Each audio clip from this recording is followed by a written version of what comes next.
Before going to the Ermengarde Mansion, Isabella Santos dropped by St. Goretti High School to check on Rebecca Gales. The former reminded the latter to take her flu medicine before leaving. On the way to the mansion, Isabella received a phone call from Ashton Frey, reminding her of Zachary Steele's movie premiere that night. While looking for her missing co-agent, Isabella Santos found a mysterious letter in the Ermengarde Mansion's attic. Driven to fear by what she'd read inside, thinking it's the place's curse at work, she hurried to leave the place only to meet Rose Cooper, along with a woman who introduced herself as Marianne McCullough, found Isabella Santos lying unconscious in a mansion's foyer before the open house's start. Unable to recall what happened prior, Isabella insisted on working, despite her co-agent's worries about her well-being. Today marked the open house of the infamous Ermengarde Mansion. Opened to the public for the first time in years, Luxembourg's most esteemed and prominent personalities gathered to catch a glimpse of the 17th century property, including Luxembourg's most well-known couple, Luc and Hannah Wright.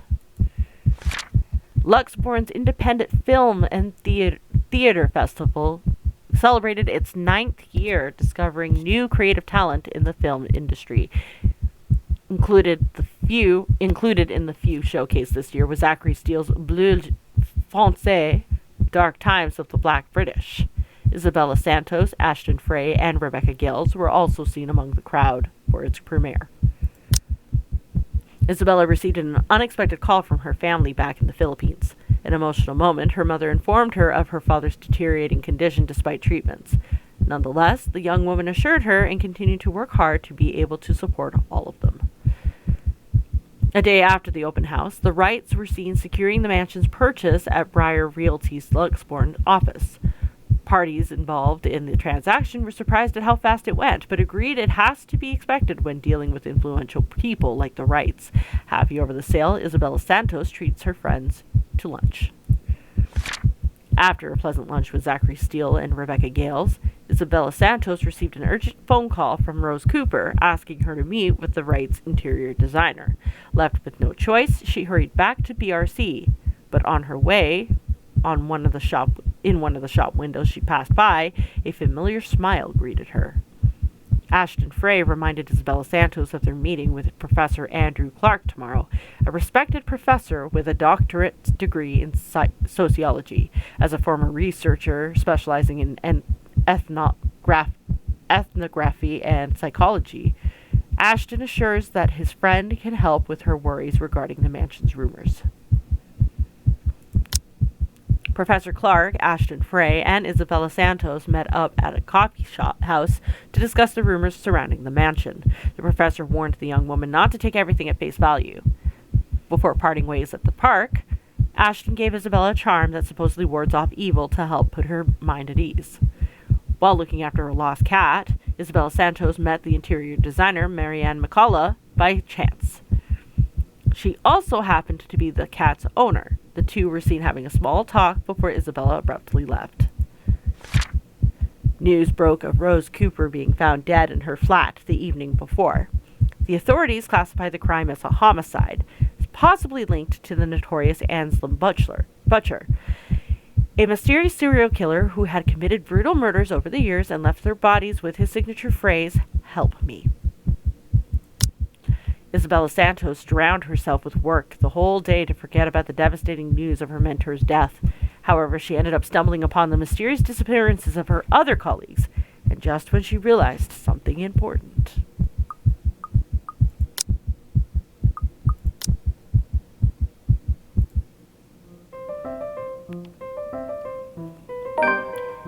It's far too easy to get them to pay attention, I raptured. They hang on to my every word and follow my every move. All of it would have been stifling had I not grown used to such stares. Most are respectful, some are hostile, if we are honest, and a few are downright inappropriate. After all, I am... Hannah Wright!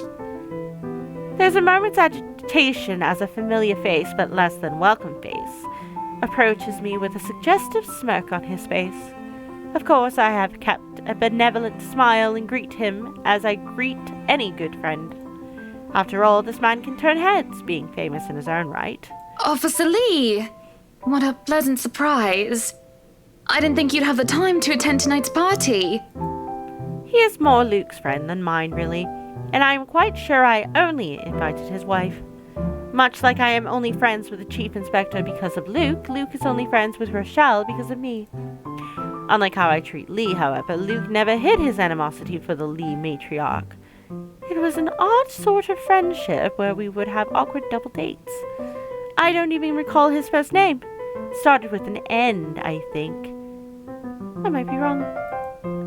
Aside from being Chief Inspector of the Luxembourg Police, his wife Rochelle Lee Vance owns a General Electronics company, fridges and freezers mostly. Oh, I always have time for my favourite socialite couple.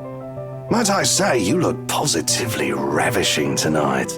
I see the husband isn't with you. The way he eyes me up is enough to make my skin crawl. I just wish Luke was here to fend off the more unseemly of our peers. You know the ones. Men who are just a bit too friendly, staring too long at my assets, and getting close just because my husband is not here. And to think they have the gall to do this at my own party. In my own house, I might add. But, like any high society woman worth her salt, I know how to handle it with grace and dignity. I suppose you are looking pleasant as well. Luke's busy with work, unfortunately. Rochelle isn't here. A shame.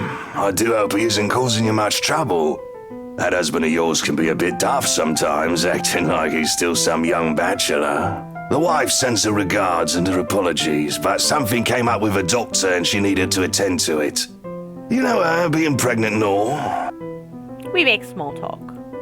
Rather, I'm forced to do so, as he would not leave my side after finding his place there. Much to my chagrin, I have been extricated from the few who flocked in hopes of flattering, for I can tolerate them far better than Lee. He's a nice enough person, and I adore his wife, who is obviously the brains behind the two. But there's something unsettling about him. I do not trust him as much as I want to.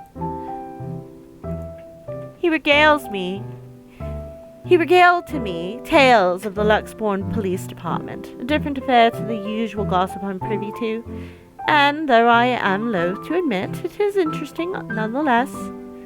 I expect the topic of business to die out quickly, which would be understandable enough due to the confidential nature of his work. But oh boy, was I wrong. So, wearing civvies, I steal and drive off with one of the police mobiles, right? In the mirror, I see the new tank chasing on foot and screaming about theft. The look on his face was priceless when I parked it in the garage. Oh my. You made him chase you all the way home for a prank. What did Rochelle have to say about that? Rochelle has a strange love and hate affair with Lee. He is a married man who did not grow up past his early 20s, judging by the way he acts. Surprisingly enough, they've been married for a good 20 years. A lifetime if you compare it to my husband of 7 years with Luke. My marriage was 7 years with Luke. I, on the other hand, well, Luke is no Lee. I should be happy about that, I suppose. Although my darling did have his moments. The wife pulled my ear and gave me a good talking to, though. Besides, we live in a flat a block away, so it wasn't much of a grand chase. Weren't you living in a house near the countryside? Moved for work, you know. Or you probably don't. No, I don't. But a flat in downtown. I suppose if that's what you like. Oh, it's horrid. Hate that tiny place, no matter how convenient it can be for work. 55 square yards are not enough when you need to get away from the wife. I wouldn't mind a place away from the city. Even started looking at the ads. I spied an interesting lot, actually. Heard it was finally put up for sale. Or that something mansion, you know the one with all the ghost stories. I know what he's talking about. There are really only a few urban legends around here. It's the Ermengarde Mansion? That's the one. Worthy of a king it is. I'd buy it myself, but Rochelle would only gripe if I brought it up to her. Not to mention all the expenses a place like that will be a real fixer-upper. You also have to find someone willing to work there with how superstitious people can be. If it becomes a problem, just hire someone to do an exorcism. Actually, I do know of someone who could be up to the task. You remember the Ludgates party at their Christchurch summer residence? Of course. It was an excellent soiree. Everything was so classy, too. Such good taste. Oh, that place was a pigsty until they hired out this interior designer and they turned it into a bloody palace. She worked for the Exodus for their apartment in Soho too, and they recommended her when we were looking up pieces for our beach house in Porto Colom. I think I have a business card No, must have left it in my other jacket. Anyway, she's called, what's her name? Marianne, I believe, yes. But truly, if anyone were to get that place in McCullough, well, they'd be the envy and the talk of the town. Well, if you put it that way, I might just snatch it up for myself. This place was starting to feel a bit small lately anyway. Sure, a 3-story penthouse might not fit the definition of small for some people. Okay, maybe a lot of people. But it isn't big enough to have grand parties in. As it is, I only invited about 30 people to this one, and it already feels cramped in here. It certainly would be nice if I didn't have to ride an elevator up and down several floors before I can get anywhere as well. All Luke's words and not mine. Besides, I've been looking for a good anniversary gift. Luke might like this one. Where is he anyway? Luke is dressed to the nines as he usually is, and he looks ready for whatever the day will throw at him. His butler and valet wait at his side, just in case he isn't as ready as he looks. Oh sure, this is normal. What is confusing me is the fact that he is on his way out of the penthouse, considering he won't have anywhere to go until much later. Where are you going? I am to attend the Triad Autumn Tasting. I do believe I informed you of this 2 weeks ago. Yes. And might I remind you that I had stricken that off your schedule? Because 1, the doctor told you to stop consuming so much alcohol. And 2, I informed you a few days ago about the open house we are going to attend in its place. I've even found this marvelous interior designer, Mary Ann McCullough. It's a 3.5-hour drive to Cardiff. I don't have time for this. This is like that little party you threw all over again. You don't inform me of it, and you expect me to stay and be a gracious host when I have business elsewhere. You know how I operate, Hannah. Unless this was penciled in, I am sticking to my schedule. If I may intrude, the madam is correct. Your physician did insist you moderate your drinking, unless you wish to incur acute pancreatitis. And you did have this open house penciled in last Wednesday morning. Bullocks, I don't remember doing so. Well, you did. While very hungover, in fact. He did. Moaned about me being too loud, but gave in after some pushing. Perhaps that was a bit too cruel and manipulative of me, but... Whose side are you on? Come on, Luke. You promised we'd do whatever I want this weekend. Gordon Bennett, fine. I am giving this house tour of yours a chance, but if it proves to be a waste of time, I am going to Cardiff, and you are going to take a cab home. Are we clear? It's just a bit of a husband and wife tit for tat, isn't it? All couples have their arguments. Once the honeymoon phase is over, as they seem to call it, reality sets in that you and your partner might not always see eye to eye. Perhaps it has been the years.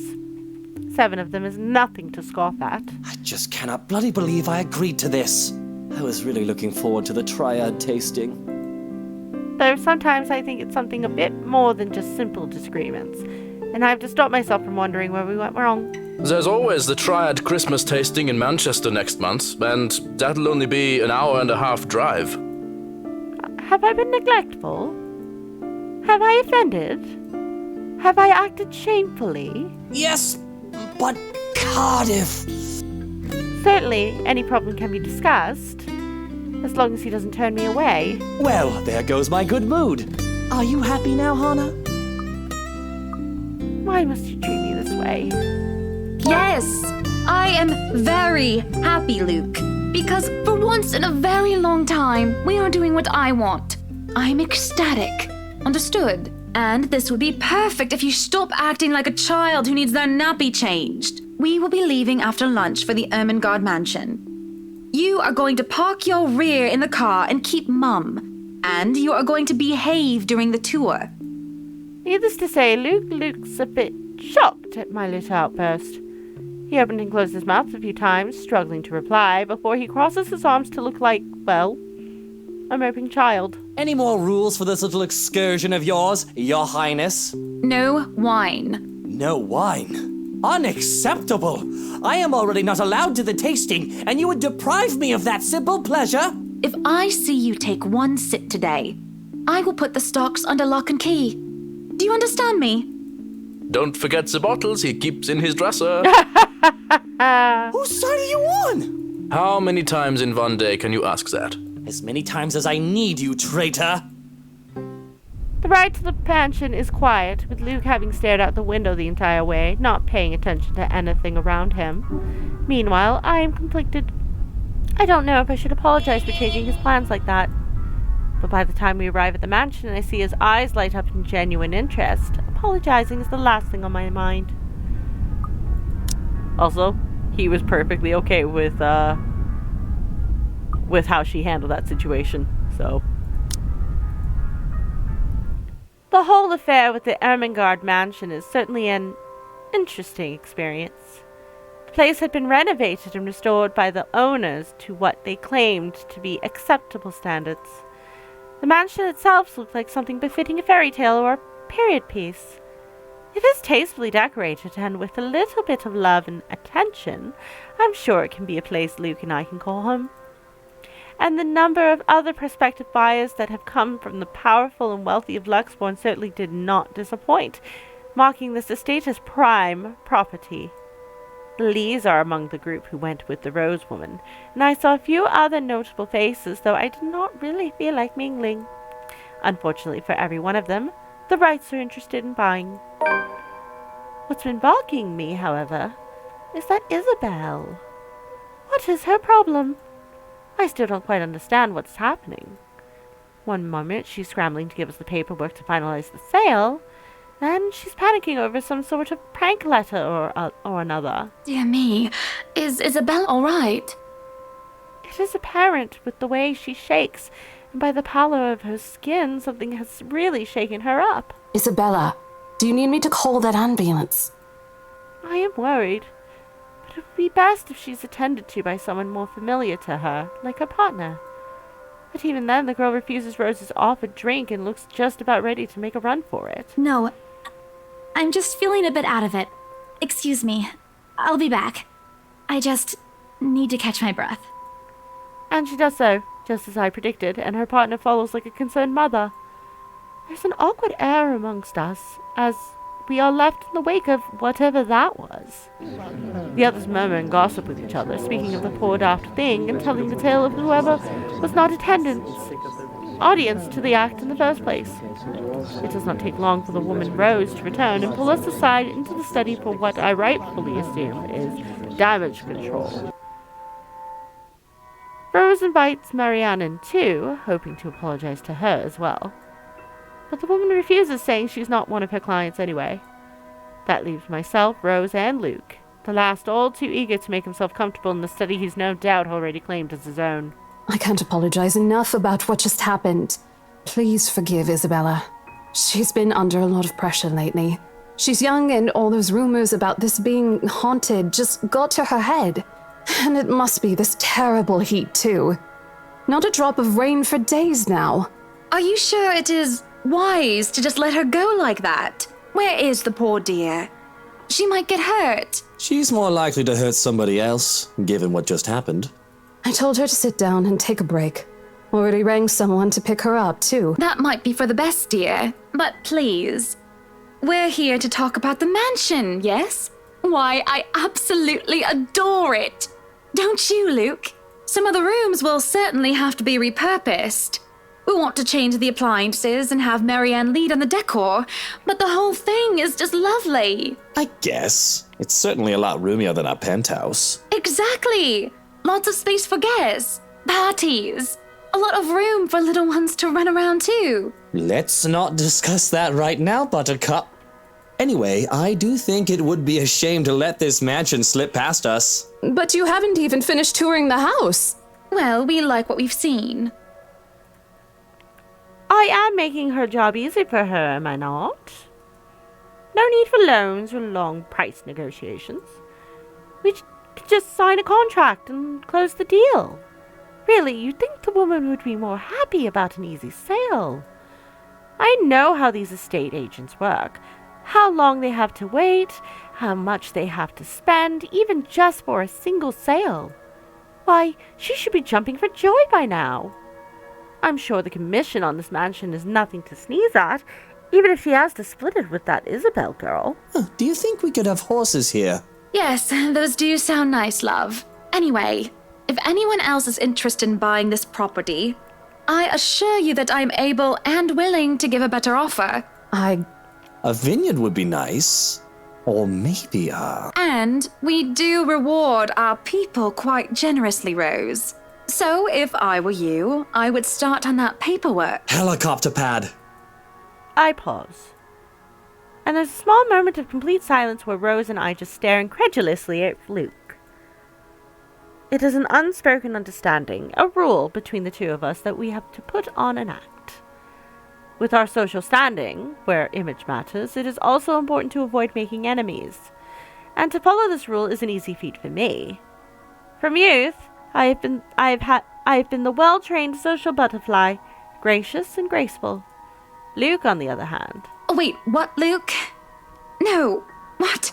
Whatever would we need a helipad for? Well, he likes to play the fool sometimes, even if he is anything but. As he throws me a wry smile, I shake my head and beckon Rose over. This is to be our home, and there is nothing she nor anyone else can do to change my mind. This is a place that speaks of power and importance, and at the same time of safety and comfort. Perhaps we can even have our family here. There's definitely no better gift than this for our special date. Why, everything here is absolutely wonderful. Well, except for this ugly painting in the study.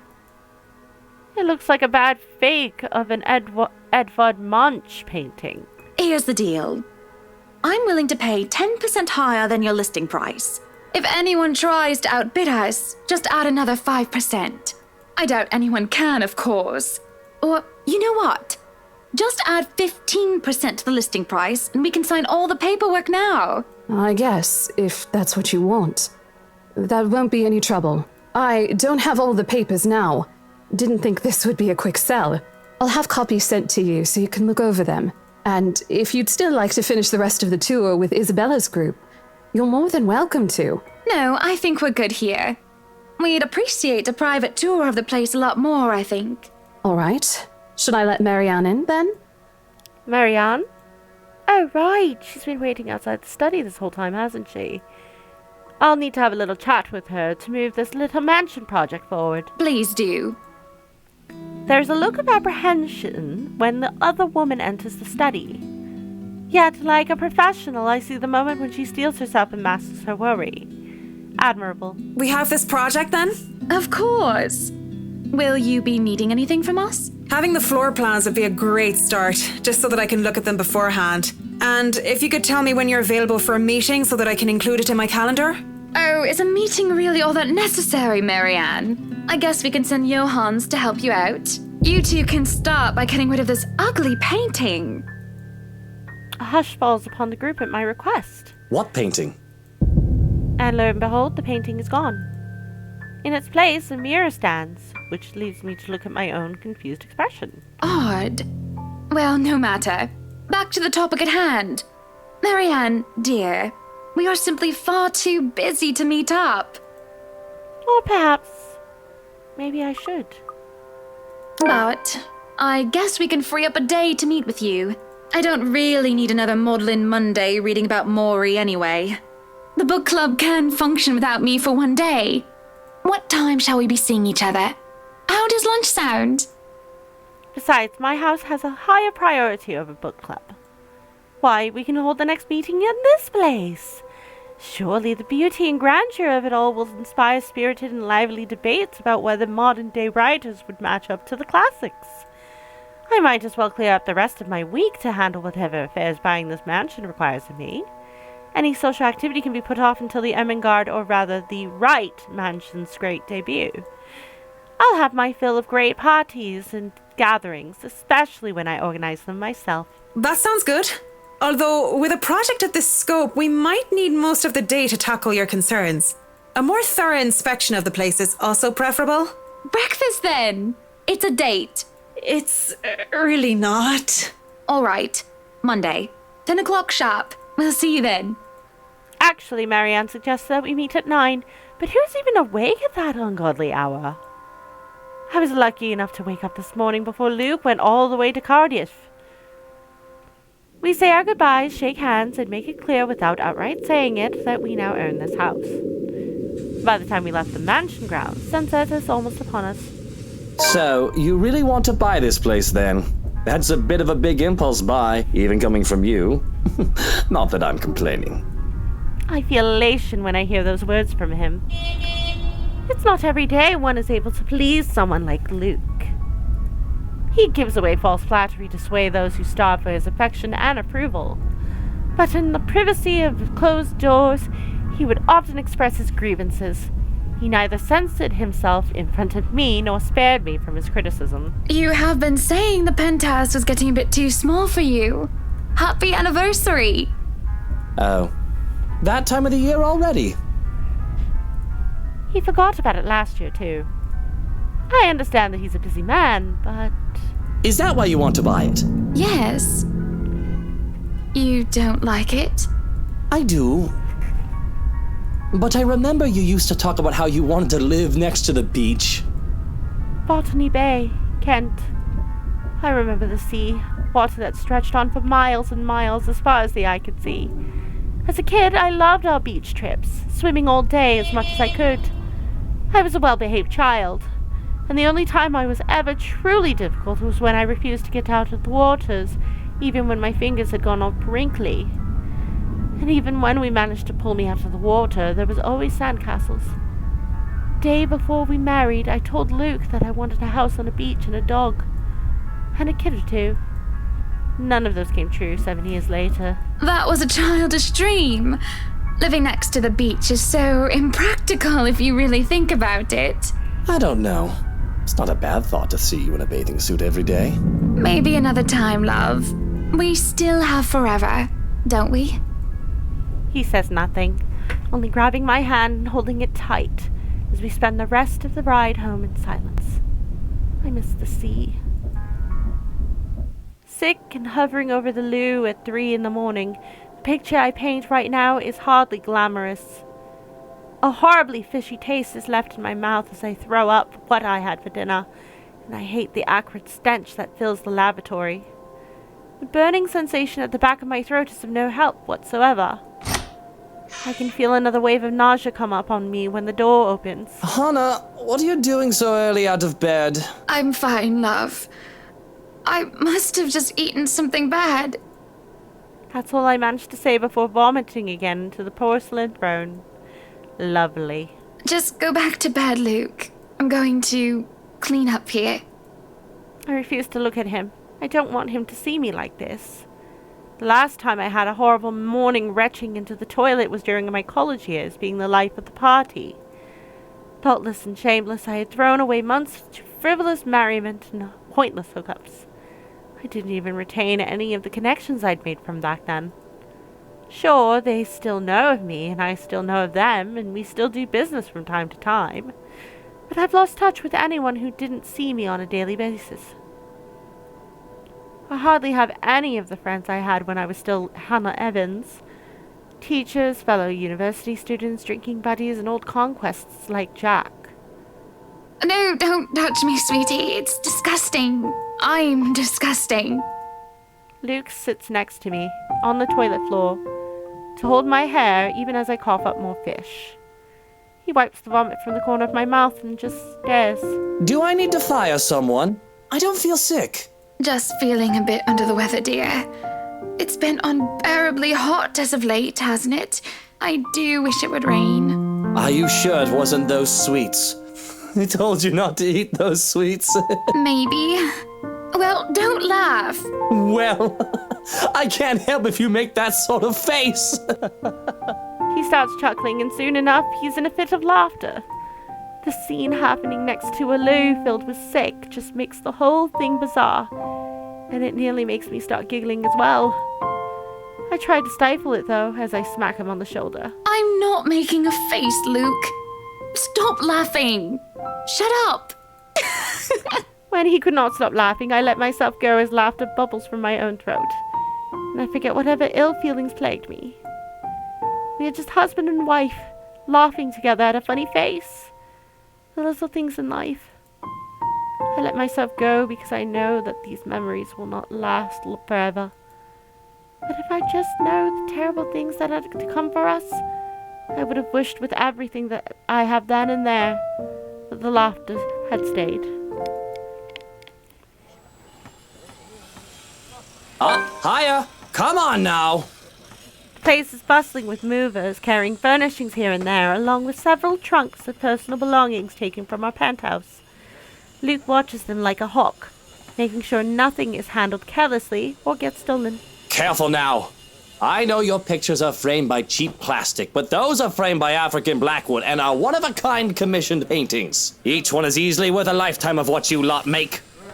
Luke, do the dishwashers go into the kitchen or the butler's pantry? Pantry, Buttercup. Careful, that's Emma. No, you there, put that down. You do not manhandle a Napoleon Abueva. I can see the exasperation, and I have to send the foreman an apologetic glance. Even Johannes rolls his eyes as he goes by. Considering Luke's always like this during a project, Johannes and I have gotten used to it. Poor Marianne, on the other hand, looks a bit stressed at seeing a gigantic mess before quickly going back to work.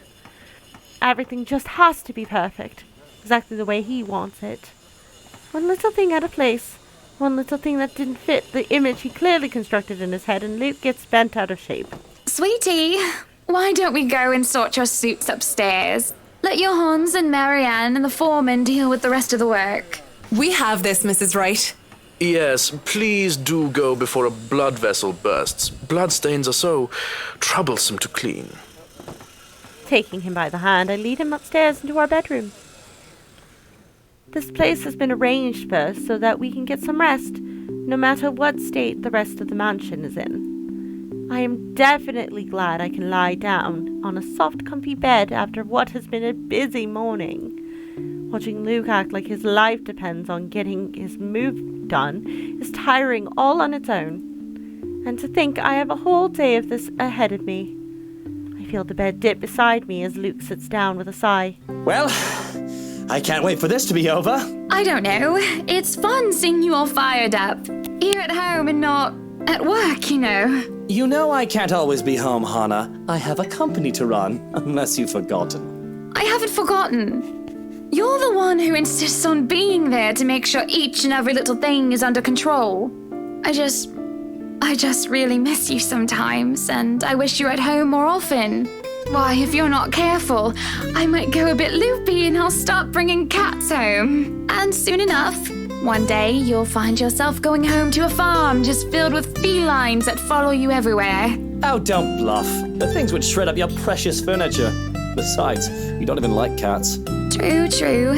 Dogs are infinitely superior, of course. You're wrong, but go on. But what about the wet dog smell? The mess? I'm not cleaning up after a mutt, no matter how cute. If you think about it, a cat would be better. We laugh. It's not always like that. We can't just lie down and talk about these sort of things. To joke around as if we were teenagers again, with very little problem in the way of responsibilities and roles. To hear his genuine, honest-to-goodness laughter is a rarity. This is just the second time as of late, and I can only see it as signs of good things to come. All good points. I guess we could just have kids. That is, if you prefer dealing with soiled nappies and sick as opposed to dead birds, mice, and litter boxes. I've already told Marianne about turning the second bedroom into a children's room. I guess sometimes I just don't know when I'm crossing a line. I didn't say that I'm a good comedian, did I? Not this again. What?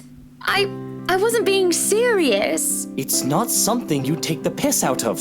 Having a kid is a big responsibility, Hannah. We've talked about this, haven't we? I'm not ready to be a parent. I'd probably end up killing the little brat by the week's end. What should I say? Kylie likes you well enough. The mention of our little goddaughter places a conflicted look on his face. Sometimes it's cute when he denies having a soft spot for the little girl. But then, sometimes it's sad. And it makes me wonder what happened to make him think so poorly of himself in that regard. Yes, well, it's Kylie. The tyke likes everybody and, on the off chance she doesn't, likes them well enough as long as they buy her sweets. And sure, that kid is great. But if I get tired of her, I can ship her back to her father at the end of the day. Having kids of our own will be a whole different monster entirely. I've never heard him talk about his father in anything but a business context. I recall Damien Wright. Kept hearing about him from my own father, even before I met Luke. The business world praised him for running a tight ship, all until one mistake led to a great loss for the Empire. It was then that news of Luke Wright, prodigy son and successor to the old man, started to show up, and he aided in its recovery and growth up until the Great Recession. I'm getting a bit off track. Regardless, I've never heard him talk about his father like one would talk about family. I think you'll be a great father. There is a smile, no matter how half-hearted it may be. I do really think that. He might not be a good, honest man. Part of me knows that, though I try to silence it. But I know Luke well enough that he will be a better father than either Damien Wright or Henry Evans. I love my father, but he never had the time. If it is any consolation, I think you'd be a decent mother. On the other hand, I have never heard of his mother. Silence settles, both comfortable and uncomfortable. There is familiarity in each other's company, despite the awkwardness that had transpired.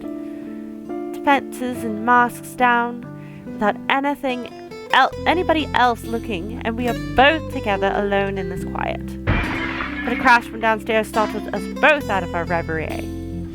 Luke lets out a heavy sigh before coming up to his feet and straightening his jacket. I'll have to attend to that then. Be good, darling, and watch out for your blood pressure. He gives me a kiss on the cheek before leaving, while I lay there in a daze, alone, as per usual. I really should be used to it by now. I can feel the minutes tick by with me just lying there, feeling miserable and full of self-pity. I've rolled over to lie on my stomach at this point, with my face buried into the pillows when there's a knock at the door. Grumbling to them to go away doesn't work as a voice emerges from the other end. Madam, the photographer from Luxury Living is here. Wait, is that today? Oh yes. People had caught wind of our new mansion the very moment we left the open house. Luke had boasted he could acquire the property in no time and allowed a photo shoot for an interior design magazine to be scheduled today. Well, there were complications and it took longer than it usually does for us. In a minute, Hansi. Johannes, if you could at least make it through the end. Tell them I'll be right down, Hansi. Mansion grounds has been one of the first things to be fixed up aside from the bedrooms. Although it's still a work in progress, it had a promising start, and I can already see the flower patches. Luke's favorite daffodils stand out easily, having been transplanted from the pots that used to litter the rooftop of our penthouse. Why, if the moving crew thought that Luke was being too hard on them, they clearly didn't see the landscaper on his way out. The man looked like he was ready to faint, and Luke seemed ready to kill him by the end of their discussion. It is in the gardens that I see him standing near the flowers in quiet admiration. He is hard to miss, the hulk of a man that clearly did not belong, and the big backpack and suitcase he has with him make him look much larger. It's a peculiar sight, seeing someone who looks like he does handle little delicate things with such care. He looks up from the gardens and does a double take before a friendly face replaces his serene expression. Miss Wright, yeah? Hi, Zachary Steele here from Luxury Living, ma'am. Hope you weren't waiting too long. But it looks like you're still moving in, huh? Thought for a second there my calendar was wrong and I came here too early. The one and only. Welcome, welcome to Maison de Right. And yes, We've been in the process of moving in as we were delayed. But it won't be a problem. They're just adding a few things here and there, and you should still be able to do your work. Where's the rest of your crew then, Mr. Steele? Zach is fine, please. Mr. Steele makes me feel like I'm a mascot for a cleaning product. Anyway, I'll be your one-man crew for today. Don't worry, been doing this gig for a while now. You must be quite the veteran to handle this on your own. We've had a full crew coming into our penthouse the last time we were covered in your magazine. Veteran? Oh, your words are too kind, Miss Wright. Hannah, if I get to call you Zach, you have my permission to call me Hannah. Alrighty then. Anyway, I'm no veteran, but I know my camera well enough to make sure this is a good shoot. You can trust me on that, Miss Wright, Hannah. Zachary proves quickly enough that I can, in fact, trust him.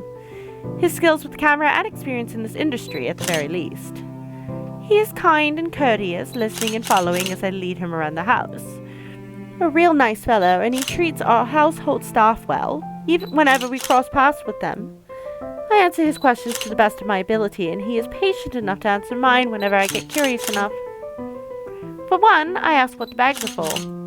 They are quite the magician's toolkit. From inside, he had procured several items to embellish the interior with. Bowls of fruits, lemons, trays with pepper mills, stacks of cookbooks, cutting boards, and glass canisters filled with colorful nuts and grains are brought in for a kitchen setting. For the bathroom, there are white towels, seashells, and decorative soaps. There are other things as well, too numerous to count, all in that large backpack and suitcase. Tricks of the trade.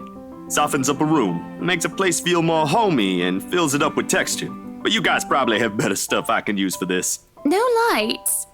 Don't tell me all of these are just props. Well, I've got my tripod here. For things like these, natural light is best. I'll just have to set the shutter speed to a real slow setting, and as long as nobody steps into the shot, it'll look great. Oh, it better. We go through the rooms one at a time, although we first tackle the ones that the movers have no business in anymore. The ballroom needs little preparation with its grand design, although there is some trouble at first with the wide open space and the pictures being backlit. It is in the kitchen that Zachary's props come in handy, considering how Johannes kept the place so neat and sterile, one can practically eat off the floor.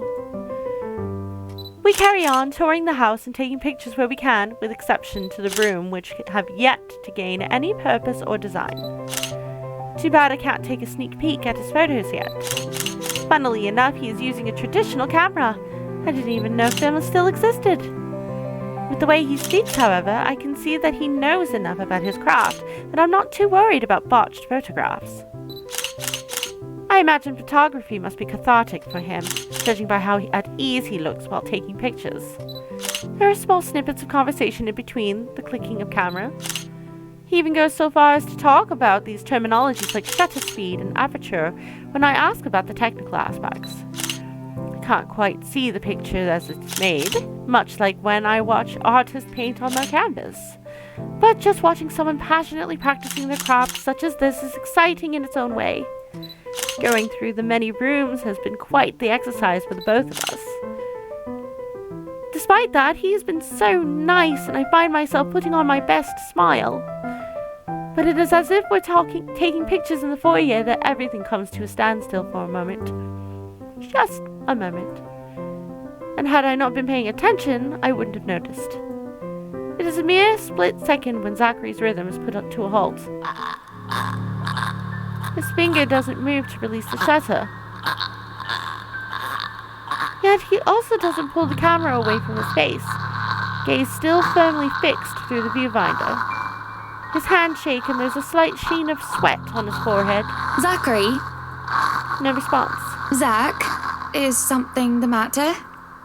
Lowering his camera, he blinks and stares at something behind me before shaking his head.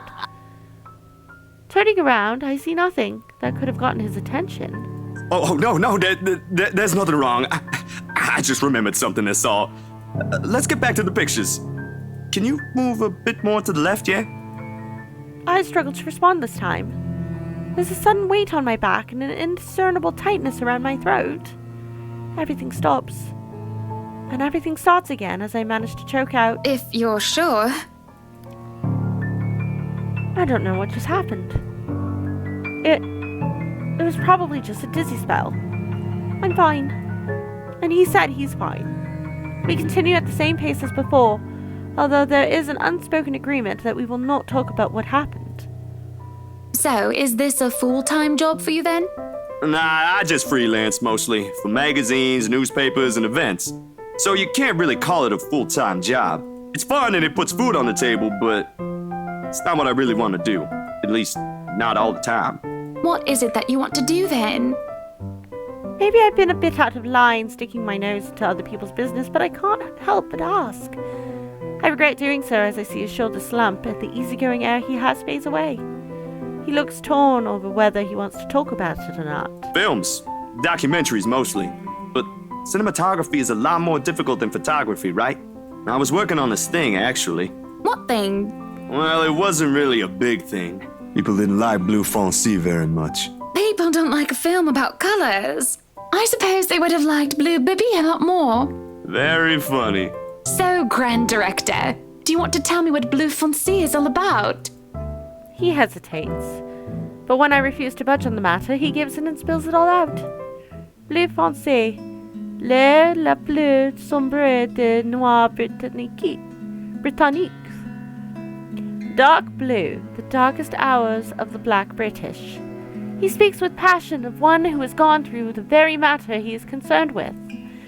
There's conviction, knowing, and experience in his speech. Why, I would have told him that he's an amazing speaker if only I wasn't so engrossed listening. Prejudice and discrimination in schools and in the workplace. Lesser chances for opportunities and higher chances of being treated like a criminal. He spoke of blacks and people of color in general still being treated like second-class citizens. All because of the color of their skin. It is all just positively riveting. And sad. It comes to a point wherein he soon loses steam. He looks abashed, realizing that what he has just done. Sorry, I just got so carried away and... It's fine. It is really so fascinating to watch people talk about their passion after all. You should see how your eyes light up when you speak so fiercely. You do have very beautiful eyes. Uh-huh. Thanks, I guess. I want to say that I understand where he's coming from. But I really don't, do I? I was born with a silver spoon in my mouth, and I've lived a charmed life. It hasn't been perfect, but the difficulties I've been through pales in comparison to what others experience on the daily basis. I certainly don't know how I would have fared were it any different. Would I still have met Luke, and would he still love me if I was any lesser? What was your home like? These things you talk about. It sounds like you've... Well, I don't mean to pry, I mean. Live with my older sister and my grandparents. We had a shop selling all sorts of things below our flat. And well, I was one of the few non-white, non-British students in class. I didn't get pushed around or anything straight up. Even then, I was one of the biggest kids around, but a pencil and notebook would go missing, you know? Oh, that I knew. Children can be so cruel at times. Of course, it may be a slightly different story when you have personal guards, and the stolen items are not a pencil, but an expensive heirloom. So what about you? How you liking your new house? It's pretty impressive. It's nice, I suppose. You suppose? Not big enough? What? No, oh, don't be a bully. It's just that... I understand if you don't want to talk about it. I was a little girl, all dolled up and treated like fragile porcelain, with nursemaids waiting to me, hand to foot. All the material possessions anyone could ever want I could ask for on a whim, and it would be handed to me, just like that.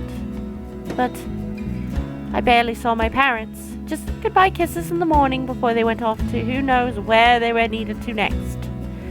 I saw them more often on the telly or in the papers than I ever did in person. I remember my old house. It was a lot like this one. Big walls and big halls, but nobody in it. Not really. It makes you think how alone you are. A pensive mood overcomes us. and there's a moment when neither of us is sure how to go on from here. Things have gotten a bit too personal, yet it isn't wholly uncomfortable. Like, as if we've been friends before. Well, that's normal, ain't it? You just moved here. You'll make home out of it yet. He certainly makes it easy to believe that. My childhood house is indeed a lot like this one. Just as large and extravagant, and yet as empty, and just as empty. I hope he's right. So, Monsieur le Photographe, you've covered the one and only Ermengarde Mansion. What's next on the agenda? The interview? Boring. It's an interior design and housing magazine. And they want to know what Miss Wright has to say about her interior design and house. Honor Wright thinks she bought a magnificent house that she can certainly brag about. Blah, blah. Boring. You know what they should print more of? I watched an interesting documentary the other day. Bleu Foncé, the darkest hours of the Black British. I recommend you watch it. Those are the things that people should know about. What do they care if I use a purple or green bowl of fruit in my kitchen? People, right? Oui. People are shite. What do you think? Do I look good with this angle? I strike a pose while he's busy, looking taken aback for a moment, probably not expecting me to just go and say such a crass word. But he recovers quickly, and after snapping a few shots, he grins. Yeah, vous êtes belle. You want copies of these ones? Yes, please. So, the big boy knows French. You must have wooed a few ladies. Unless you're into gents. Either way, French is, after all, the language of romance. Oh, I don't know about quoting fancy poetry, but I've made lunch for a girl before, and they did like that fancy French cuisine. Can you cook your best? I can cook just about anything as long as I know the recipe. C'est magnifique. It has been too long since I've had a nice and proper chat with a good friend. No, Lee is certainly not a good friend. And although we've just met, Zachary is the sort who can probably befriend anyone. He's just a comfortable person to be around with. Bit too comfortable. The photo shoot went by a breeze. And somewhere along the way, as we talked and laughed, I find myself getting a bit too close without realizing. He'll give me the strange look until I back off, and he'll go back to asking questions about after I agreed to do his little interview. And it's just odd. Well, no. Me being friendly isn't that odd. That's how I am. Zachary is the one that's being odd. Why, anyone else would absolutely welcome the extra attention I give them. He, on the other hand, looks almost flustered about it. He should be used to the different personalities by now, having to deal with various people when he works. And if not, he needs to start. Perhaps nobody's shown him attention of this kind, but he's a big boy. He should be able to handle me. All in all, as it is a friendly touch here, a pretty smile there, and a gentle swaying of the hips as I move around. Zachary grew and grew more red every time he noticed. Am I being mean as I find enjoyment in seeing him unravel? Perhaps. This went on during the interview and beyond that. There's nothing wrong with what we're doing, right? Zachary and I are just having a playful, friendly chat while enjoying the outside view. At least that's how I see it. I'm sorry, but I'm really getting distracted. Could you maybe stop doing that? Stop? I'm not sure I want to, though. But you're gonna stop, because he asked. I'll stop if it makes you uncomfortable, sweetie. Sorry. No, I should be the one apologizing. Why, you're a shy one, aren't you, big guy? It's not that, but... He gestures to the ring on my finger, and lets the fact of the matter hang heavily between us. Being told implicitly that I am too forward is not a common occurrence. I think I'm more stunned at the fact that he pointed it out rather than, well, being rejected. Not that anything is going to happen between us in the first place. It was just going to be some harmless flirting. Right? So, you've never had a girlfriend? No boyfriend either. You know, just in case you were gonna ask for that one next. And you haven't even had your first kiss? Not a one, ma'am. Do you want to have your first kiss today? I can't help it. I really can't. but I'm going to apologize lots later. Surely by the catty smile on my face, it's obvious that I'm just pulling his leg. The laugh I fail to contain certainly gives it away, if it still isn't obvious. But still, he lights up in embarrassment, stammering and sputtering objections. You're married, and this will be extremely unprofessional. I never said I would kiss you, silly. Oh, Johans! No, what? No. Don't call your butler. She's Hannah. That would be for the better. I don't think his husband would appreciate it if I made him kiss another man. I do not think he can hear us from here either. But it is hard to think you're not taken, Zachary. Why, whoever becomes your girlfriend will be so lucky to have you. You can cook and take wonderful photographs, wonderful meals and wonderful memories. I can play guitar too. You can? Oh my, wonderful serenades as well then. Perhaps I can find a young lady who deserves a fine, strapping young gentleman like yourself. Let's not get carried away. Besides, I gotta be going. It's getting late and I got someplace else to be. A shame. I will be expecting you again soon, I hope.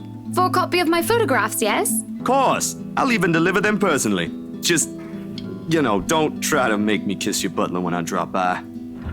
As fate would have it, the very moment the words leave his mouth, Johannes comes out of the house. Judging by the slight raise of his brows, he has heard only the tail end of the sentence. There shall be no kissing of any butlers under this roof. Danke. But you are not under a roof, are you, Hansi? To my amusement, he takes a step back, safely placing himself within the threshold of the foyer and under the roof of the house. And just as ever, he is quick to return with a sardonic reply. I am now. As I was saying, madam, it's about time for supper. Will I be needing to set an extra place at the table? Oh, what? No, I was just leaving, actually. So, you have a good night, Hannah. And you too, Hansi. It was nice to meet you, Zach, honey. You have a safe trip. He nods, and the grin on his face as we say our goodbyes is the sweetest that I have ever seen. I linger, looking out for him with his relatively tiny bicycle, backpack safely secured in the basket by the front and the suitcase hooked to the back.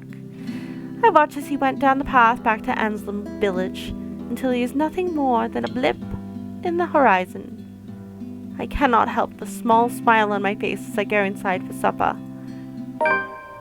Entering the dining hall causes me so much confusion. It is dark. For a moment I thought the electrical work was not up to par. But that clearly is not the case, as every other room is bright with artificial light. Finding the light switch is a monumental task, concerning the size and my unfamiliarity within the room. To make matters worse, the darkness grants the room a different atmosphere, eerie and frightening. It takes longer than I thought to find the switch, something that will have to be rectified later on. My skin starts to prickle, and there's a distinct feeling of being watched. It unsettles me and only spurs me on in my search. And when I do open the lights, there's a hiss. I'll turn the lights down, woman! There, at the end of the hall, is my beloved husband with his face in one hand and a glass on the other. Perhaps I can let it go if it's only one glass of wine. However, I can feel myself grow livid after seeing the toxic green liquid gleam mockingly at me. Luke, what? Are you drinking absinthe? You know what the doctor said. Absinthe, Luke. Are you actively trying to kill yourself? Because if you are, we can just hit you with a bloody car. Honeybee, Buttercup, not too loud, please. Besides, it's Lelouch, not too strong. Just hair of the dog that bit me. Helps with the hangover, dearest. You drank? When? This morning, love. Don't be mad. I just needed a few drinks, having to deal with those simpletons. And maybe I had one too much. You don't see me whinging about you leaving me to handle them on my own. I had to attend the photo shoot and interview with Luxury Living. You know that.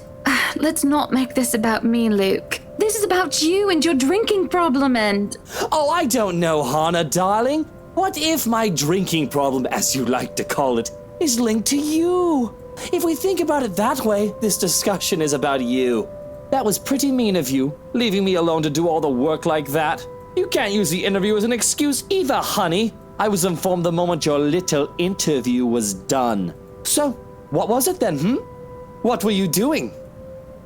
What's it gonna be? Should I tell the truth or tell a little lie?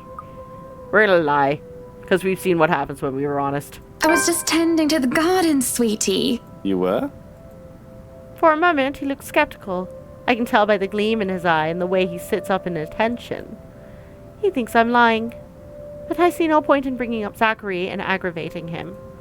I did tend to the gardens for a bit, so it's not a complete lie. Just a little white lie.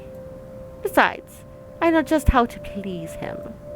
Sauntering over and circling around him, I place my finger on his shoulders. He lets out a little groan before melting like butter as I massage his shoulders. I had to make sure they didn't ruin your favorite daffodils. Oh, that is wonderful. I'm not sure if he means the massage or the flowers, but I'll take it. This is better than a fight. So, absinthe. Just one glass. Loosh. I suppose I can let this one go. A bit too late anyway, you've already drank half the thing. But remember your doctor's orders. Yes, I'll try to drink less. Try. Hey, I'm only human. Do you want one? No, thank you. Supper is spent in silence with nothing but the occasional sound of silverware. A grand feast has been served. Well, grander than usual anyway. Most likely due to Luke's complaints of stress. A platter of native oysters for starters, and tranched a turbot with purple sprouting broccoli, lemon capers, and anchovy sauce for mains. To finish it off, black tea and golden syrup sponge pudding with custard. But when our appetites are appeased and the plates have cleared away, Luke stands, kisses me goodnight, and leaves me to stare at my half-empty cup. Lonely in the lull of night, I sit in a house too big and too empty, foreign and unwelcome. Even with its warm tones and homely decor, it feels cold. There's no need for tears, however. I know I can get through this like every other obstacle I faced before. This is a minor setback. What I hope will be a long and happy life. To remind myself that this place is for Luke and for our future children fills me with a renewed vigor. Besides, it looks like someone's having a cry already. The wailing is far away and muffled, yet at the same time it shakes me to my very core as I hear it, as if the suffering is just standing right beside me. Hearing it sends a chill down my spine and makes my skin prickle with goosebumps. Who is that? Curiosity sinks in as I follow the sorrowful sounds into the kitchen and into the wine cellar hatch. Hello? Is anybody down there? I am curious and concerned, but there's no way I'm going down into a dark and humid underground. I am not as enthusiastic as Luke, who considers himself quite the connoisseur. However, I also cannot bring myself to go to bed with this racket going on. If it is one of the household keep, they will surely need some talking. After all, this wouldn't be the first time I've gone and found one of the maids sobbing their eyes out over one thing or another. As professional as our staff are, they are still human. More often than not, it is either Johannes or I who calmed them down, who'd help them figure out how to go on about things. Unfortunately, I am not in high spirits right now, so I'm not as wholly benevolent. So I will call them out. Because opening the hatch will ensure that I get possessed, and we do not want that in our survival run. I knock 3 times. Waiting for any sort of reply yields me no results, and I've already touched the floor hatch far too many times than I'd like. I take a deep breath before reaching out again to whoever's inside. I've learned from experience that people respond better to kindness than threats. Shouting angrily will not help in coaxing them out. You, in the cellar! Do come out. We don't want Luke waking up and finding you in there, do we? That man would go ballistic thinking someone was trying to steal his precious wine. Still nothing. You can have a good cry. Just not in there, yes? Why don't you come out here and we can have a cuppa and you can tell me all about whatever it is you're bawling about? With how long I'm standing here, however, I am starting to think myself as a fool. I do not want to acknowledge the other feeling I have, especially as the wailing took on an eerie turn. The thought of being played with didn't sit too well with me, and I had to stop myself from getting too hot-headed as I try one more time. Now you come out of there! That is an order from the lady of the house, do you hear me? Why, I ought to... I freeze as a hand clamps down on my shoulder. The dread I've been feeling all this time makes itself known as I kneel, unmoving, not even daring to breathe.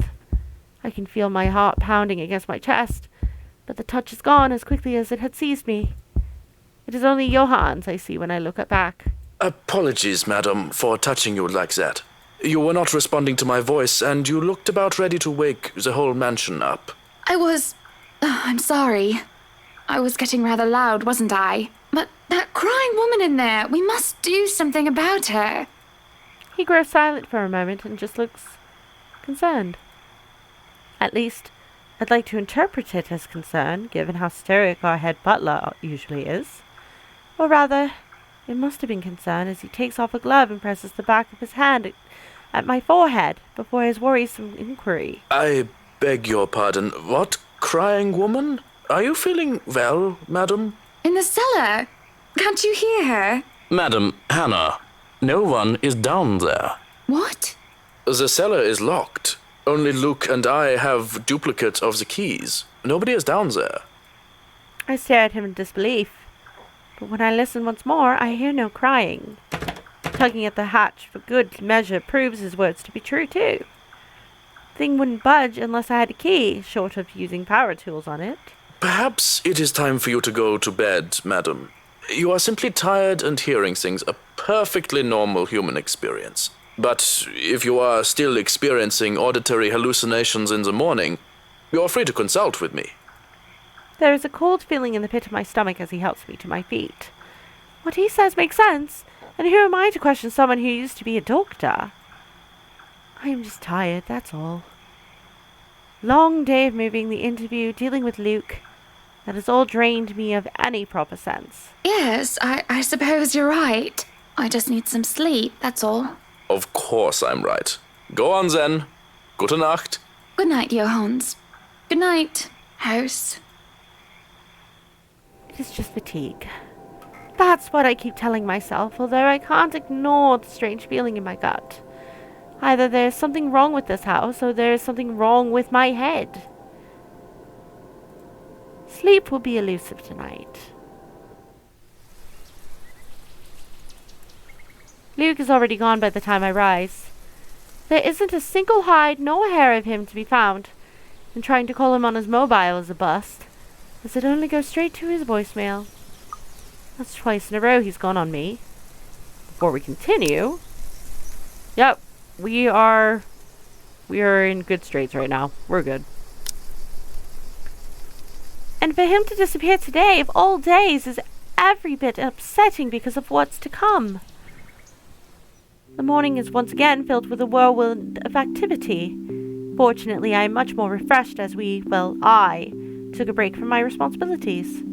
I haven't the faintest clue where Luke was yesterday. Today is going to be a busy day, although unlike yet Wednesday, the master of the house isn't here right now, absent once again from his duties. Hopefully, he'll be back in time for the party. This is our house, after all. Grand housewarming party for the wonderful Wright Mansion. Every person of importance from Luxburn is invited, and there will be a few guests flying in as well. Of course, there will be some people from the media, along with friends and acquaintances who are made no less important, regardless of their status in society. Oops. Marianne and I discussed business and last-minute touches to the house before finalizing everything. Not that there is much change from our original plans. Bar any huge additions to the property itself, the mansion is nearly 100% complete. You have certainly exceeded expectations, Marianne. Everything looks so marvelous, and in such a short time, too. Well, I can't take all of the credit. People have certainly been enthusiastic about the idea of working on the Wright Mansion. There won't be any more problems unless Mr. Wright has any more objections about the second bedroom. Luke and I had a small tiff about making the second bedroom into a child's playroom, which I insisted is completely practical. In the end, he had to acquiesce. I didn't give him any choice in the matter. I even bought this wonderful wooden crib from the antique store yesterday, including some toys. Just in case anyone brings the baby, of course. Besides, we have little need for actual guest rooms. We hardly have guests who spend the night. If we absolutely have to, we often choose to foot the bill for the visit in one of our hotels instead, always at Luke's own insistence. And on the off chance that we actually let someone stay, the bedroom in the opposite wing is still up to the task. Oh, no. We proceed with that room as planned. I already agreed to him having his greenhouse and his vineyard and his stables. He may as well let me have this one thing. No, I did not agree to have him. No, I did not agree to him having a helipad. All right then. Well, do we have any other concerns? Anything we need to put on our agenda before the party commences? No, I don't think so. Not unless Luke has anything else to say. Is he around then? It'd be best if we can note down his requests right away, considering the scope of his usual ones. Around? No. Where is he? Who knows where? I don't. No, he's not around. She didn't have to point out the obvious now, did she? After 7 long years, I've already gotten used to him. I should be by now. Still, not apparently. But don't you have a party? I want nothing more than to complain, to whinge about how unfair this is. However, airing out one's dirty laundry is simply taboo among high society. To do so will make you a ripe target for the next dinner party chit-chat. Vultures, the lot of them, really. Or most of them, at least. There are always good ones, like Rochelle Lee. But put your trust in the wrong person, and you'll find yourself eagerly picked apart. Yes. But Luke's just being a sweetie, you see. That friend he's visiting. He's having marital problems, and he's just trying to cheer him up. Perhaps I'm being a bit too rash, a bit too hot-headed in divulging details. But I thought myself clever, with the plan to dress it up as gossip. Marianne's raised brow makes me unsure whether she is interested or not.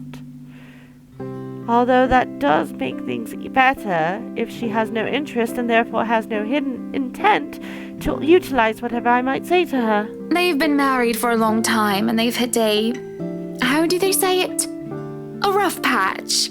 His wife has a drinking problem and can be very neglectful. The poor thing really does his best to be a good husband, but it's never enough for her. Sometimes I think it's the years. Maybe it's been so long that they've lost that romantic spark. What do you think? You were asking for my personal opinion on the matter, ma'am? Do you want me to be honest, or... Do I want her to be honest? Be honest with me, Marianne. I don't need someone to sugarcoat it.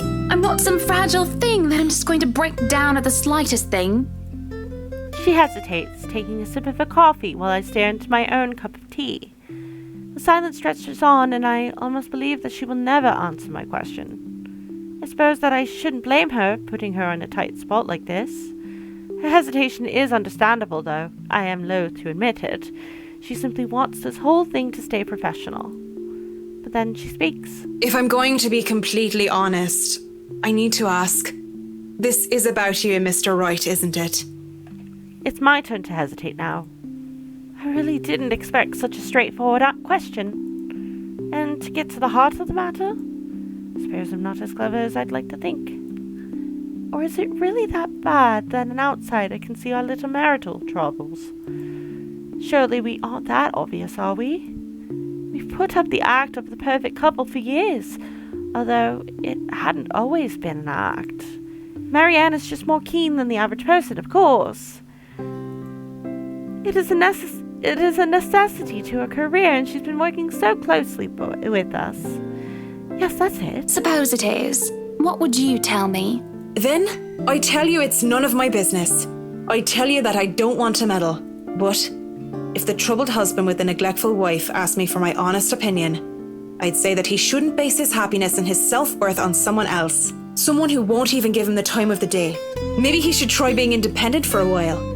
See what it's like when he isn't trying to please someone else and doing things for himself. Everyone's supposed to be their own man or woman, right? A bit of breathing room never hurt anyone. That's just my 2 pence worth, of course. So you're saying they should divorce? Nothing as drastic as that. If they're afraid that it might lead to just that, then maybe that is what's meant to happen in the first place. We shouldn't let our fear control our lives. But it's just a short hiatus is all. Or, couples therapy? Look, I'm really not the best person to ask about relationships. So grain of salt and all that. She trails off, having said her piece, and leaves nothing but the smell of coffee and Earl Grey between us. There is a calm despite the nature of what has just been discussed. To say that her words make me start to think is an understatement. To say that I'm not considering her advice is a lie. And to say that this might just be the calm before the storm is a possibility. Others have had shorter marriages, yes, but plenty have celebrated long and happy ones as well. My own parents celebrated their choral anniversary before they passed away. But 7 years? 7 years isn't a whole lot in the grand scheme of things. It isn't a whole lot of time to see what and where a relationship can bring us. And at the same time, 7 years, well, it hasn't been entirely made up of unhappy years, has it? Won't last forever. It's not supposed to, anyway. I just dread the thought that it might last for a very long time. I dread the thought that these small spats, these little disagreements will turn into an all-out resentment. The idea that we will grow to hate each other with every fiber of our being scares me. I can't even pinpoint the exact moment when our blissful union turned sour. We can get through this, right? I know that I still do love him, and I feel that there is still a part of him that loves me in return. We just need to get our heads together and talk it out. Surely he will see some sense. There's a cough before Marianne clears her throat. I must have been quiet for so long, and I move to apologize when she stands up. We both end up on our feet, unsure of how to proceed.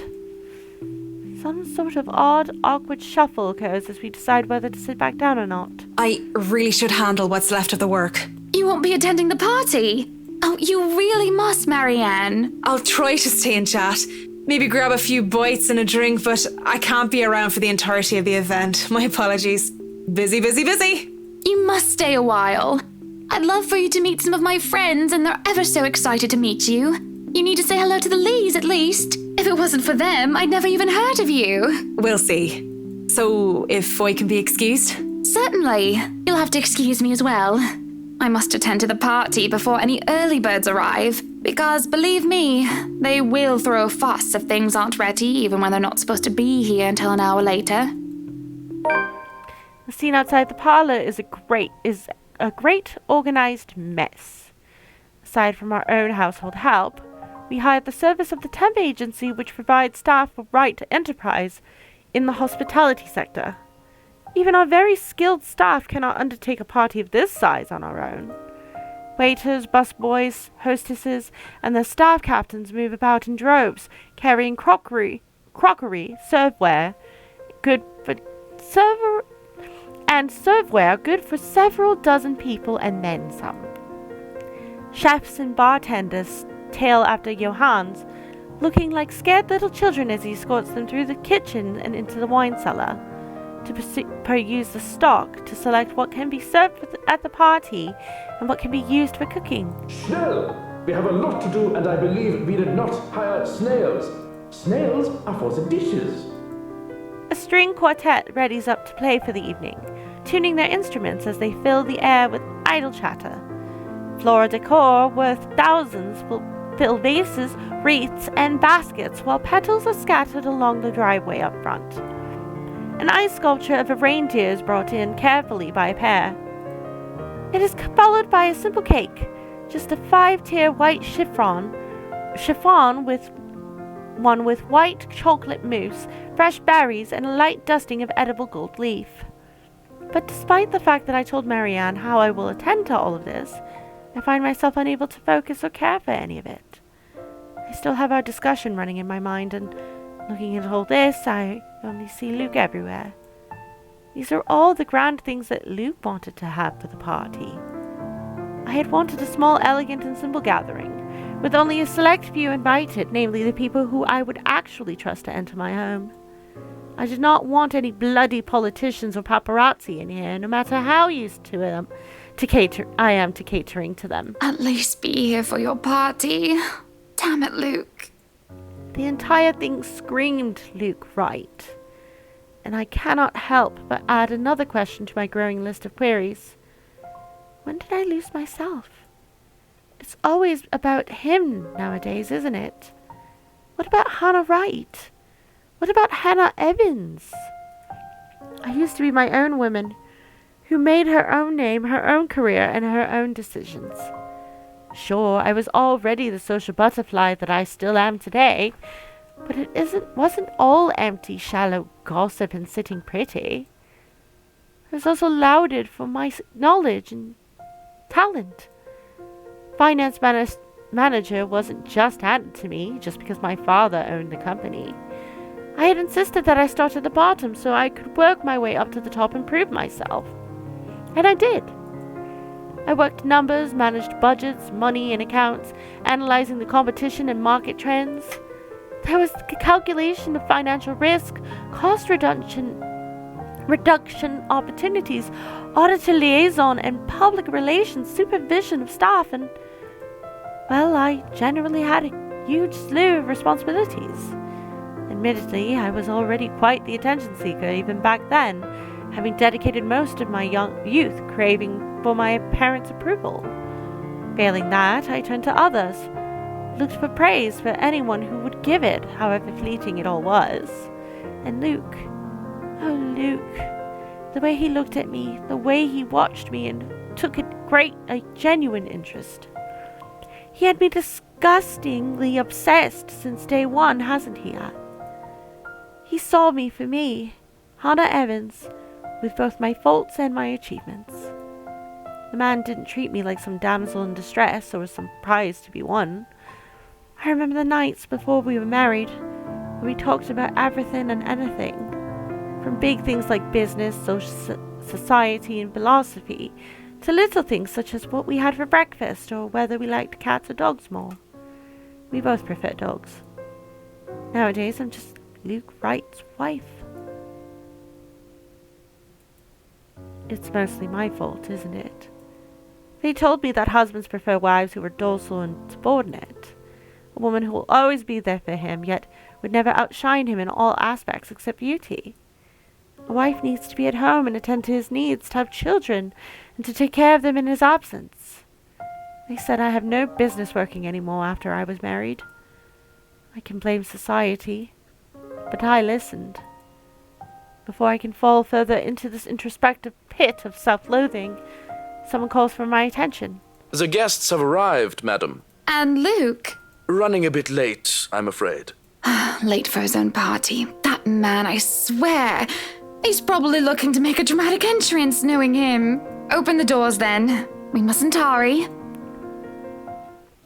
Cars line up the driveway, peppering the front of the mansion with vehicles of every kind. Grand Touros, supercars, even the odd high-end muscle car or two. Convertibles, grand saloons, and other luxury cars can be seen being parked by valets. A handful of cabs drive off, possibly for those who thought it too troublesome to bring their own cars. There are at least 2 different media vans as well. They're all here for what may be considered the biggest event of the year for Luxbourne so far.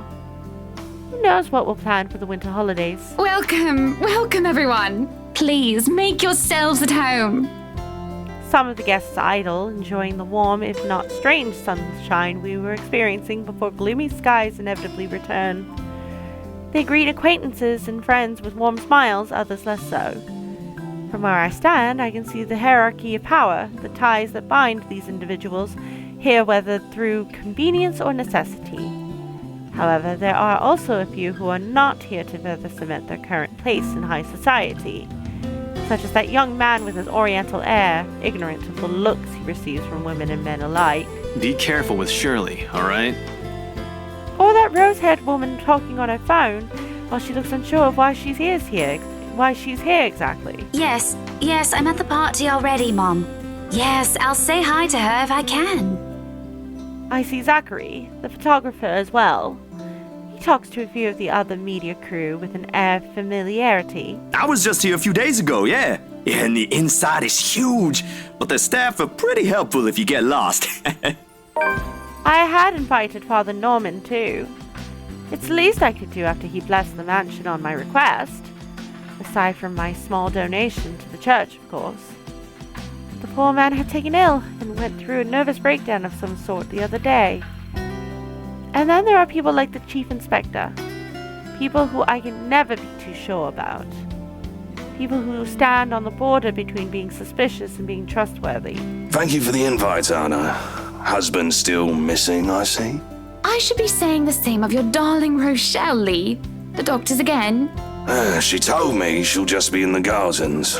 Bet she's lying and that she's somewhere around mingling, gossiping with the other ladies. Nope.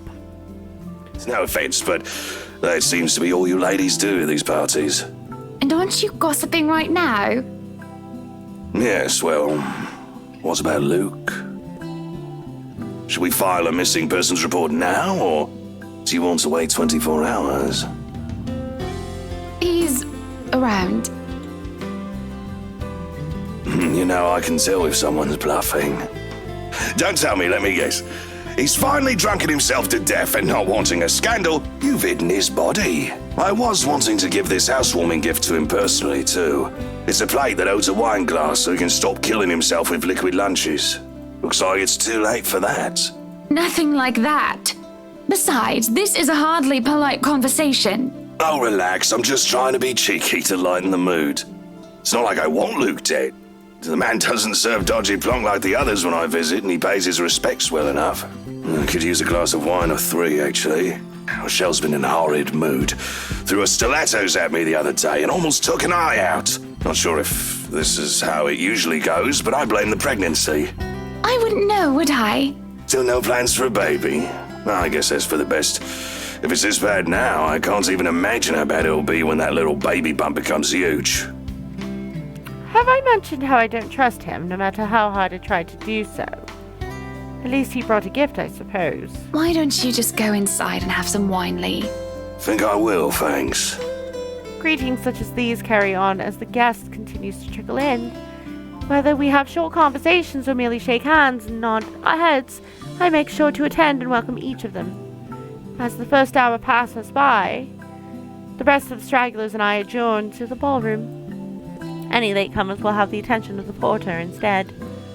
I have other duties to attend to now. Hosting parties is always the same old song and dance, no matter how big or small it is. You make sure your guests are well fed, have good company, and have them generally enjoy themselves. So when my opening remarks are done, when the band starts to play and the guests have started eating, I find myself wandering around aimlessly unless I am pulled aside. For a while, I stay with a small group and entertain them before excusing myself. And when they're not anymore watching me, I end up watching them. When they don't listen, I do. A local banker is having trouble with his daughter. He wishes to marry her off, but she wants nothing more but to make music. One of our hotel managers worries about the stolen belongings of one of his patrons, a failing in security which should be brought up to the higher authority. Our mayor, well, his cat died. Then there's that rose-haired girl once more. It is hard not to notice her with her distinctive locks. She also lacks the grace that the other ladies have, though that does not make her any less beautiful. Her stance and the air she exudes instead are strong, and they make her stand out despite her casual attire. Many men have already given her their attention, though each invitation to dance has been turned down. I approach, intrigued, although it is no great mystery that occupies her own attention, with glances she keeps sending towards the boy with the oriental hair. She remains unaware, though, even as I stand beside her, pretending that I am there for a drink.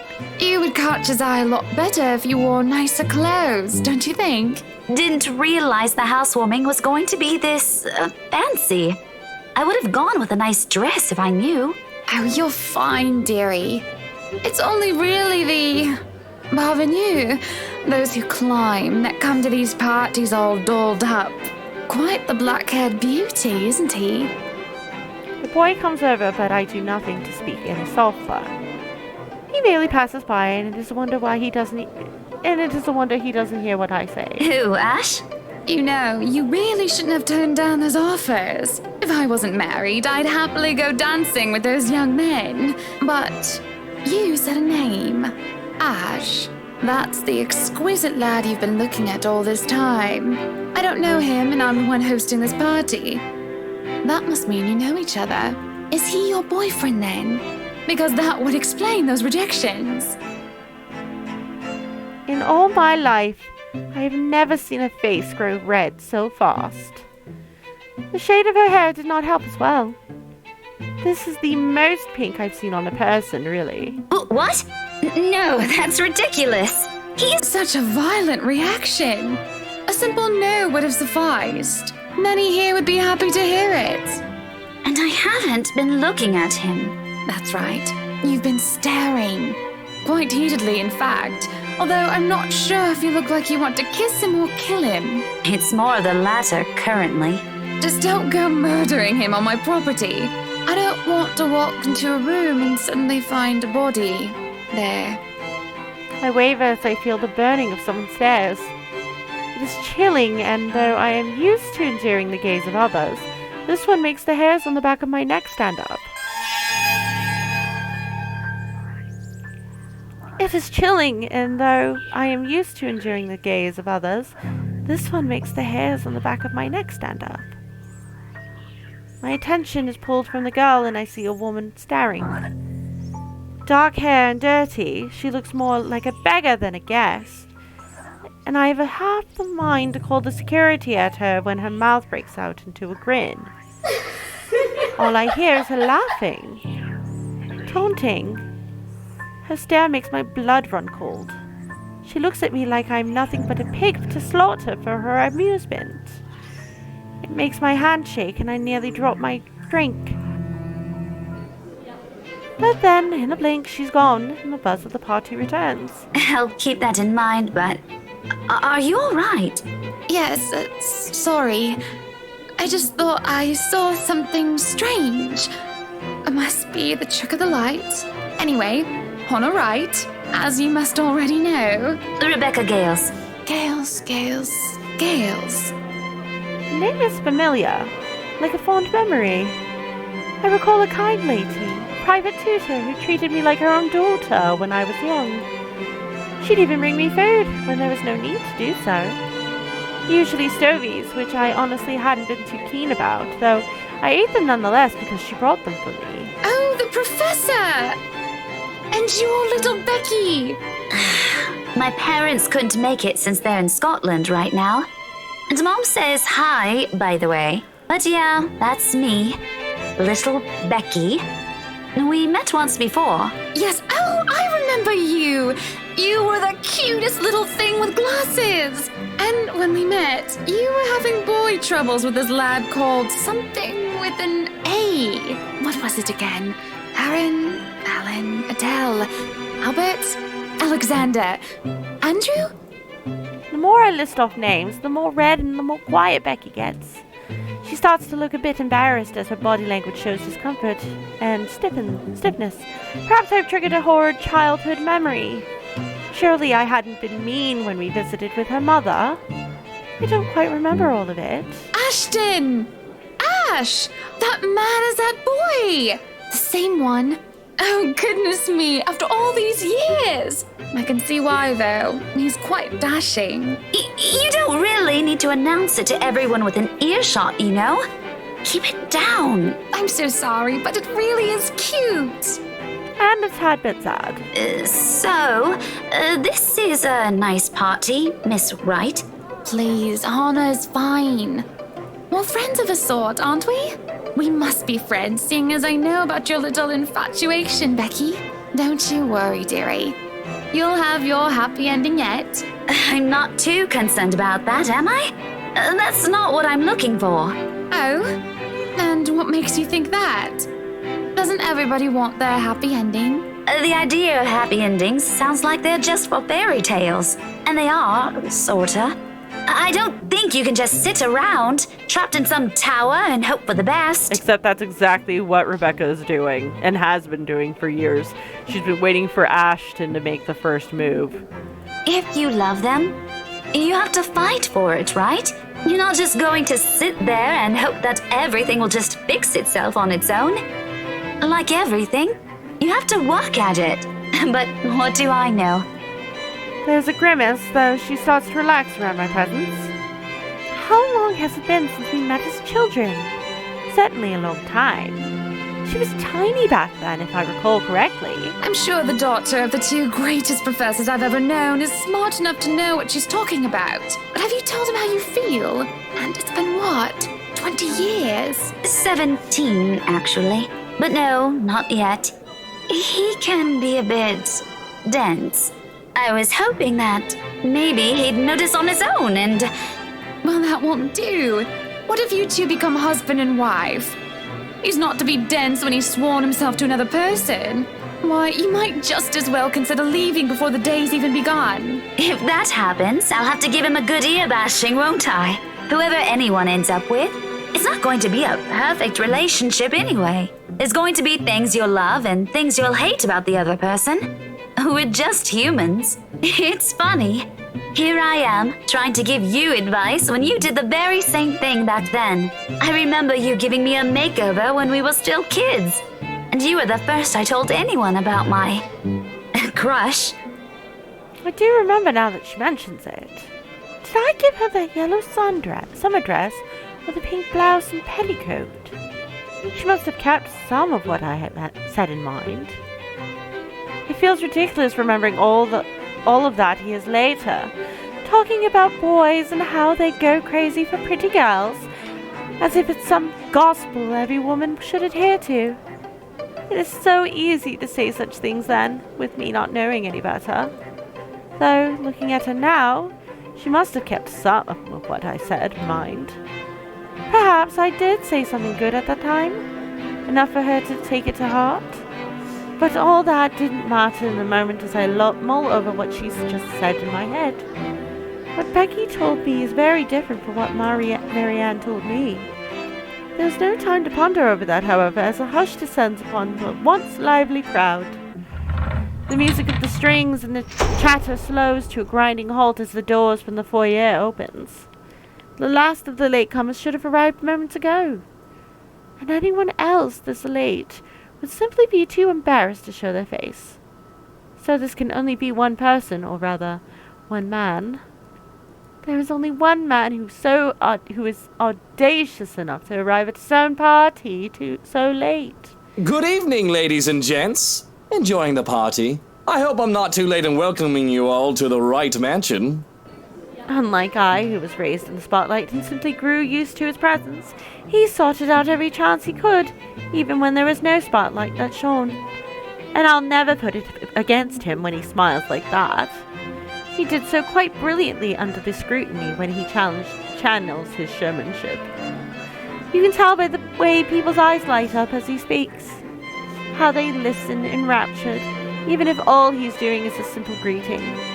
A little wave of his hand here, a little smile there, and a bit of swagger. I always tell him that if he's not to be a businessman, he'd do well as an entertainer. I love this side of him, especially when he looks at me and he beckons me over to humbly share his place. Not a single second is wasted as I excuse myself from Becky's side and make my way to Luke's. Welcome one and all to our humble abode. Tonight, if you have yet to find yourself in your roles, you are all ladies and lords of the court of your king and queen, if you would excuse my presumptuousness. So, enjoy the feast that has been laid out for your senses as we only allowed the best to be served. Enjoy the rest of your night, everyone! There's a round of applause, cheers, and even salutes. Guests approach us left and right to shake Luke's hand and greet him personally, praises on their lips. It is because of this that I do not see her. I do not see her until she's dangerously close, with fury in her eyes, and she's already spitting venom. Johannes restrains her, taking the care not to unnecessarily harm the pregnant woman. But that does little to deter her rage, and the man has no choice but to let her go, lest an unborn child is hurt. Although it might not be too late, Although it might be too late for that, as I see an empty glass of wine in her hand. How much has she imbibed? Are you feeling ill, Rochelle? Perhaps you need to sit down and... No! Shut it, you munter! I ain't talking to you! I'm talking to this scumbag over here! You bloody bastard standing there with your smarmy smile! She interrupts me, jabbing her finger in my direction before she rounds on Luke. Even as whispers and mutters break out amongst the guests, all I can focus on is the heat of the moment. Obviously intoxicated, judging by the smell of alcohol in her breath. I'm not ticked off about this little display of hers, at least not yet. But I am absolutely pissed by the fact that she's endangered her own baby by drinking. There is a considerable amount of restraint and grace that I must exercise while I wait for her tantrum to subside. I keep a patient and tight smile on my face. Luke's expression, on the other hand, is indecipherable. Watch your tongue! You're on thin ice, Rochelle. Where's your husband? Who even invited you? I did.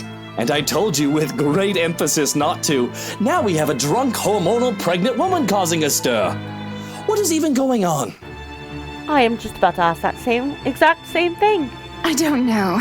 But Rochelle, do calm down before you hurt yourself. I can't understand a word you're saying. Where is that husband of yours? Lee!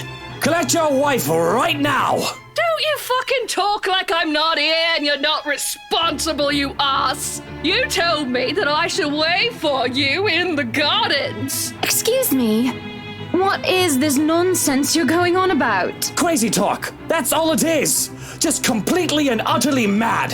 Has anyone seen the Chief Inspector? I am pregnant with your little bastard. You promised me you'll take responsibility. God damn it, Luke. I finally got you to talk to me after months of silence, and you do this to me. Huh? What? What do you mean you're pregnant with? Luke, is this true? Lies and slander, woman! Security! Johans, take her out of here before she makes an even bigger fool of herself! No, you do not do this to me. I was so ready to leave my stupid oaf of a husband. I told you to leave that damn wife of yours. Look at her. Does she look like she wants a baby? Does she look like she could take care of a baby? It is now that Johans returns with security along with a concerned-looking Officer Lee. They surround her and move to escort the hysterical woman. Judging by his pale face, he has heard the whole thing, and I feel nothing but pity for the man. I'm so sorry for her behaviour. She's been under a lot of stress. And the alcohol. Talking nonsense, that's all it is. You're not allowed to drink because of the baby, Shelley. What are you thinking? Nothing to see here, people. Move along. Is there really nothing here but the ramblings of a drunk? Yes, that's right. There's no way that what Rochelle says is the truth.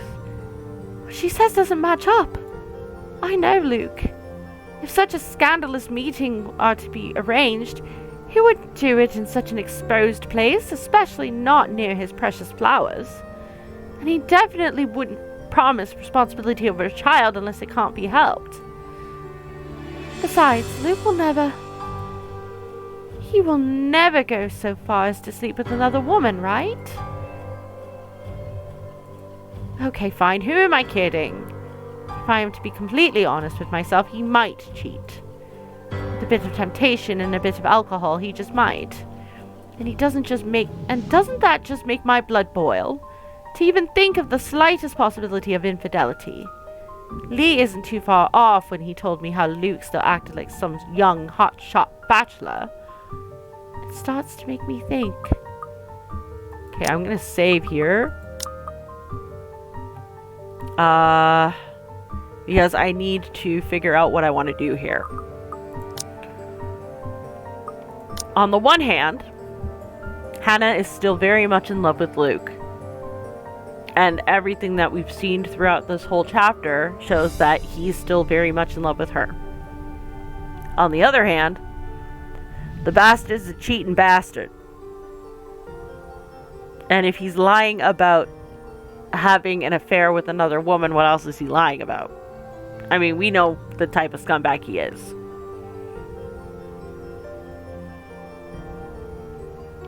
And I was kind of hoping to do a playthrough where everybody was sort of like amicable with each other, but there's Hana's self-respect that we have to think about as well. So I think we are going to go with the break.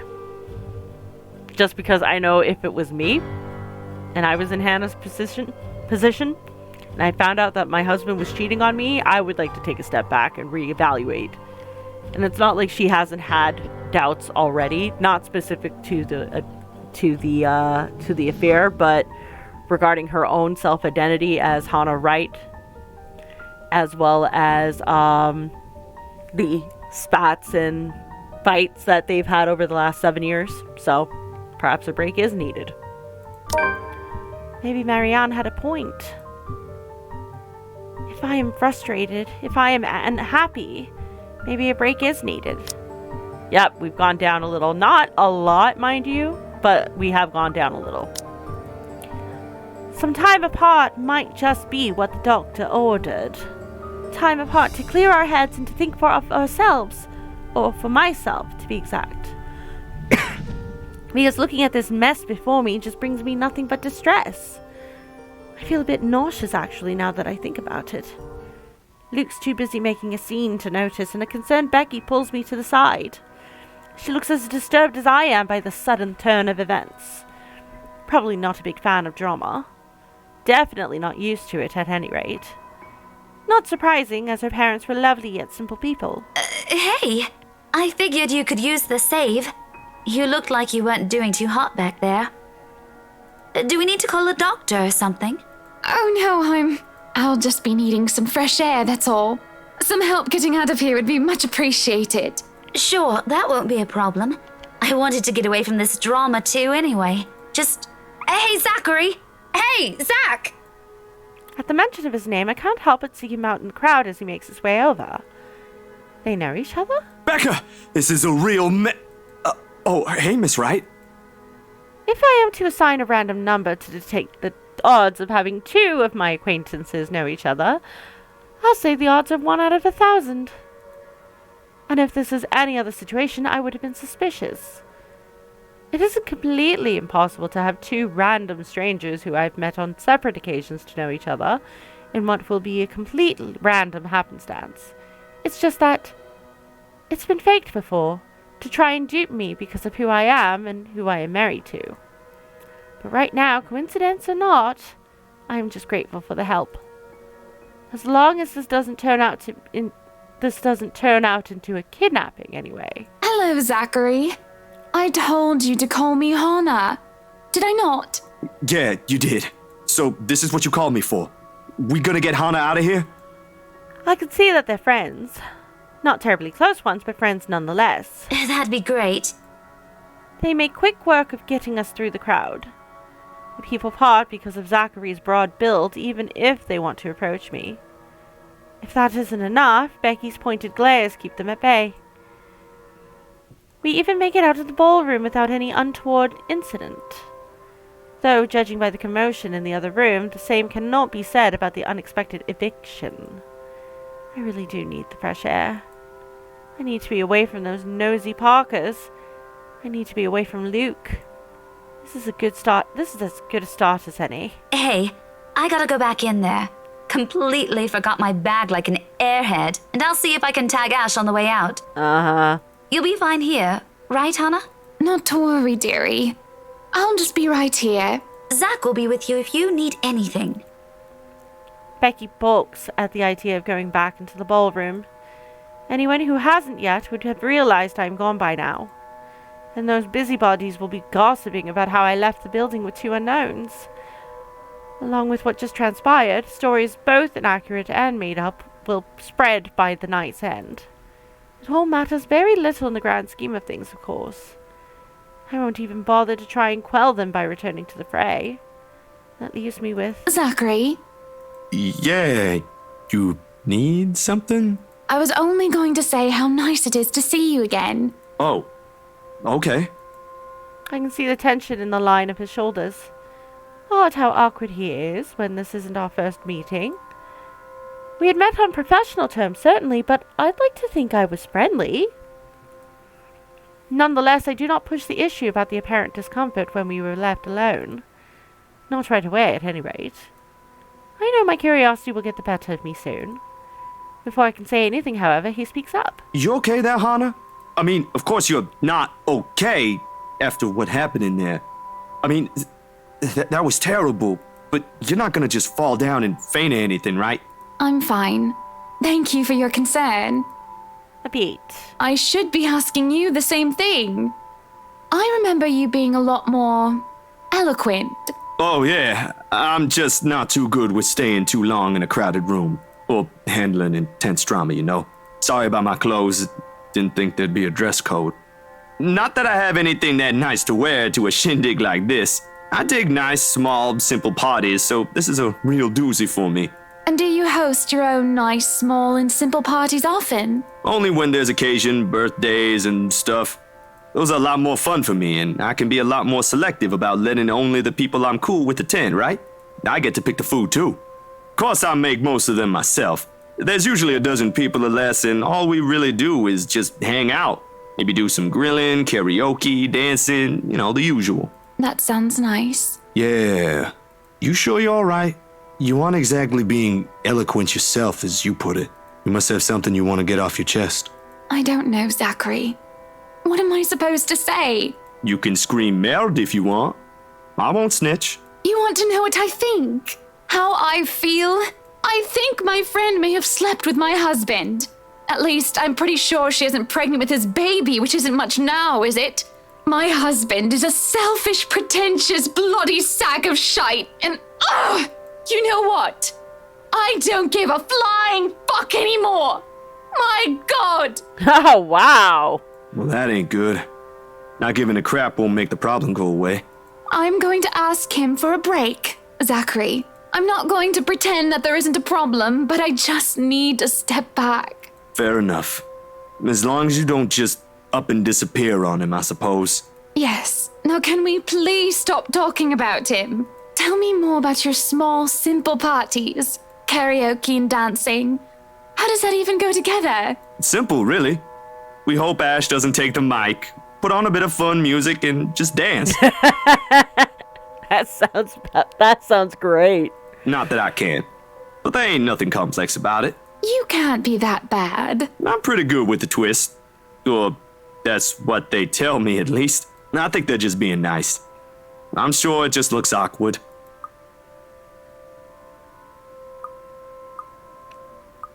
Yeah, well, at least you can cook. At least you can cook. Allegedly. You still bring no proof. This party ain't exactly a potluck, is it? True, true. Perhaps you can invite me to one of your simple parties. I will bring the cake. Yeah, why not? But with a cake that big like at your housewarming party, we'll be eating frosting for weeks. Maybe make it a little simpler and it's a deal. Simple would be nice. I wish the same could be said about what I'm about to do. Simple isn't the objective I will use to describe the task at hand. Because really, how does one tell their husband that they want to separate and say that no, this is not a divorce? Not yet, at least. The possibility is there. But still, how am I even to explain that to Luke without him throwing a fit? Cutting too deeply into my sausages, I open my mouth to excuse myself. That is, until I spy Luke mashing and stirring his poached eggs with a fork like a petulant child. He's been silent all the while, chin in his hand and elbow resting on the table. I worry that my absence after the debacle may have caused more harm than good. Luke? It's not you. Okay, it's you. I love the name of that achievement. That's beautiful. It's not you. Okay, it's you. I think we need a bit of a break. You know, some time apart. At my words, he grows still and silent. I'm not quite sure whether I should be worried or not. I take it as my cue to keep talking. It's not permanent or anything like that. Just for a while. In a few days, perhaps. I was thinking I can move back into our penthouse in the meantime, but I won't be moving out right away, so that I can help settle everything here. And I haven't even thought of packing yet. And I'll want to ask Johans to assign some of our staff. Unless you want the penthouse anyway. Then I'll stay here instead. No, you take the penthouse. It'll be easier for you. It isn't supposed to be this easy, is it? Can he really react so aloof to it? Isn't this to your liking? I imagine that you'd like the space and independence. You'll have the bed and covers to yourself, and you can have whatever you want prepared for meals. You can even have all the wine you want, though I'd rather that you don't. This isn't about that, Hana. Well, it's partly that, but... The man stops playing with his food, choosing instead to push the plate away. What's wrong, Luke? He slumps back in his chair and just stops short of putting his feet up on the table. I suspect he's wanting some wine or absinthe by now, but any sort of alcohol is suspiciously absent in his hands. Aside from that disaster yesterday and you telling me you want a divorce, everything is peachy keen. Oh, God. She knew he was going to react to this, and he did. Will you want me to start in the letters then? To start the divorce settlements and whatnot? Will you be seeking ways to throw me out onto the street without a penny to my name? No, Luke, this isn't a divorce. I just told you this is only temporary. Are you really having a sulk because of what she said yesterday? I am having a sulk because you believe her. You stormed out and now you're asking for us to split up? Soon enough, you'll want to throw me out like I'm a piece of trash. Do you think I would be this calm if I believed her, Lucille Mitchell Wright? Nope, she would have been screaming in his face. Because believe me, if I did, well, it wouldn't be pretty. Besides, I know how you feel about children. It makes a whole statement laughable. Sure, whatever you say. His mouth draws into a thin line, and I can't bring myself to comment on his half-hearted reply. To me, the silence that follows feels oppressive. It only emphasizes the wall that has been built up by my obstinance and his hubris. Obeisance and his hubris. And it looms between us, keeping us apart. When are you leaving? In a week? It won't take that long to pack. After All Saints, perhaps? I'll go and inform the staff of this. He only nods. And I'll be lying if I said that didn't disappoint me. I expected more resistance. The man could be stubborn as a mule as he wants to be. Perhaps I can leave now just to spite him. But that isn't like me. Even if this does end in a divorce, a thing we both surely wish to avoid, we can still leave on amicable terms. There's no point in making a mountain out of a molehill. What are you still doing here? Just leave. You still have some packing to do, don't you? Go ahead. I won't stop you. Go ahead and do nothing. There isn't much to do, it seems, whenever I step up to the plate and try to take responsibility for something. Perhaps because everything is already being handled by someone hired specifically for that job.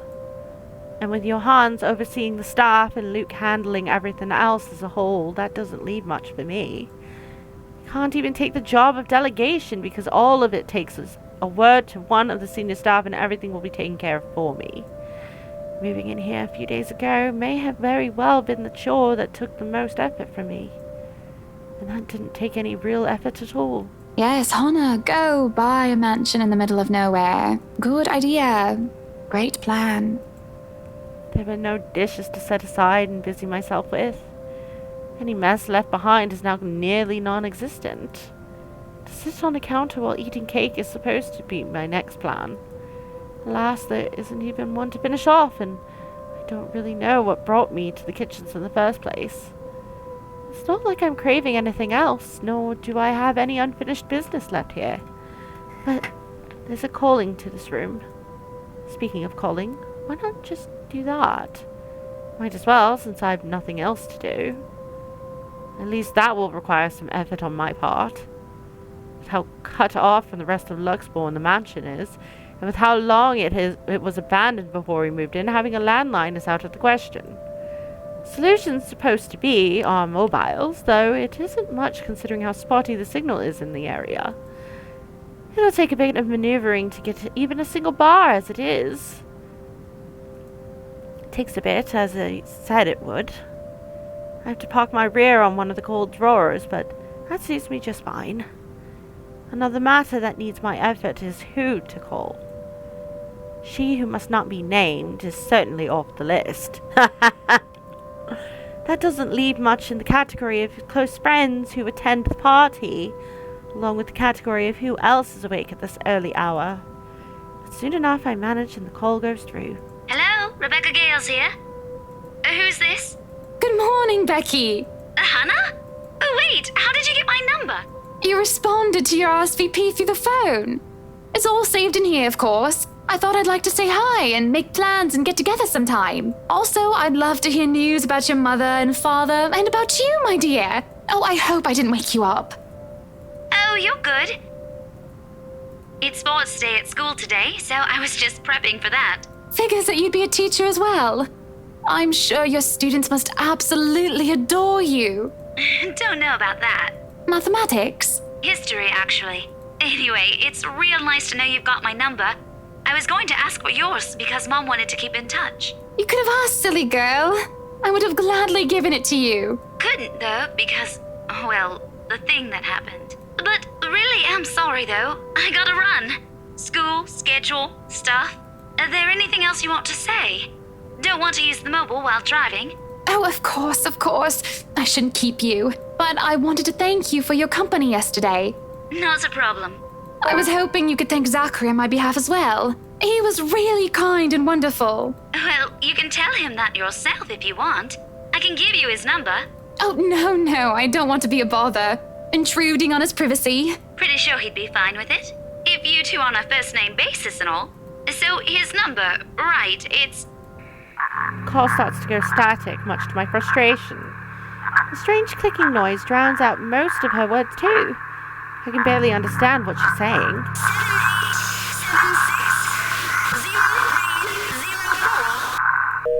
And the line completely dies. I can feel a headache coming along. It's just building up, starting from a light throbbing on one side of my head. The static is gone, and that helps a lot. But there's still that incessant, horrible clicking. Again and again and again. Which doesn't make sense. The mobile's turned off, isn't it? And if it isn't coming from the phone, then where? Looking about, I can't help but let my eyes be drawn to the latch leading into the wine cellar once more. That's when the clicking stops and I can hear that crying. A familiar crying from before.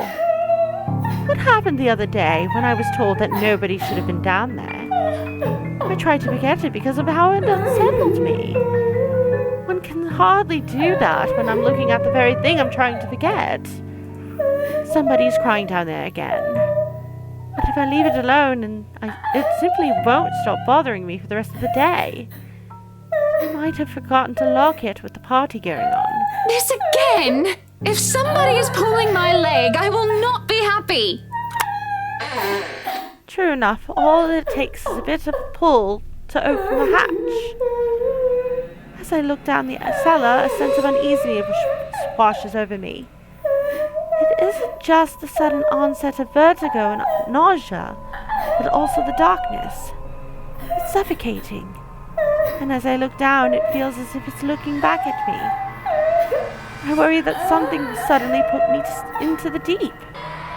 Cries down beneath the shrieks that start echoing in my head high and shrill, like nails being dragged across the chalkboard.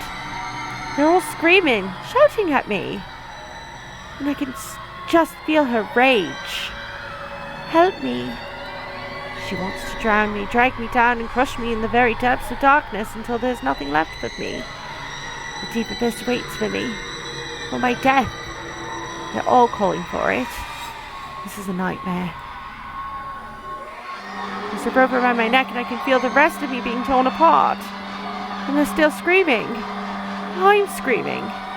Though it is not my voice that escapes my lips. It claws through, climbing up and forcing its way up my throat like putrid bile. I choke and gag, yet I scream and shriek all at the same time. I'm me, but I'm not.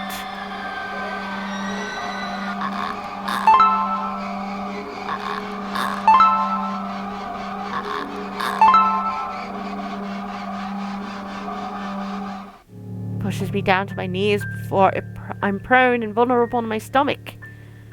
Makes me tumble, and I can just feel my whole body seizing, writhing on the floor. Everything and nothing hurts. Feels like I'm on the verge of death. And if I'm not dying, I nearly wish I actually am. Hannah? Hannah, what is going on in there? Why are you? Prince! Seeing Luke, something snaps back. And I'm able to take a gasp of air on my own volition for the first time in what feels like centuries.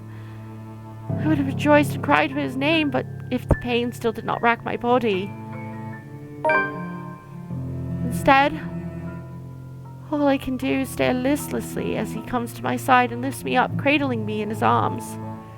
He tries to get me to my feet, perhaps to take me out of here. But all he's able to do is get me to sit. Make sure I'm not thrashing on the floor. I can still feel my muscle spasms, limbs jerking like a puppet on strings. Luke holds me tight and keeps me still so that I do not hurt myself anymore. Whatever it is that happened, it is in my mind, feeling frayed and battered. Eventually the pain dies down to a dull ache, and my own tongue stops feeling like cotton. It's only now that I can feel the wetness on my cheeks, tears streaking down my face. A cough racks my body now that I don't feel like choking. And it just all feels so horrible. And I don't care. I don't care. Luke, please. What happened here? Who did this to you? I don't know. I'm so sorry. Shh, it's all right. You're safe now, Hannah. You're safe now.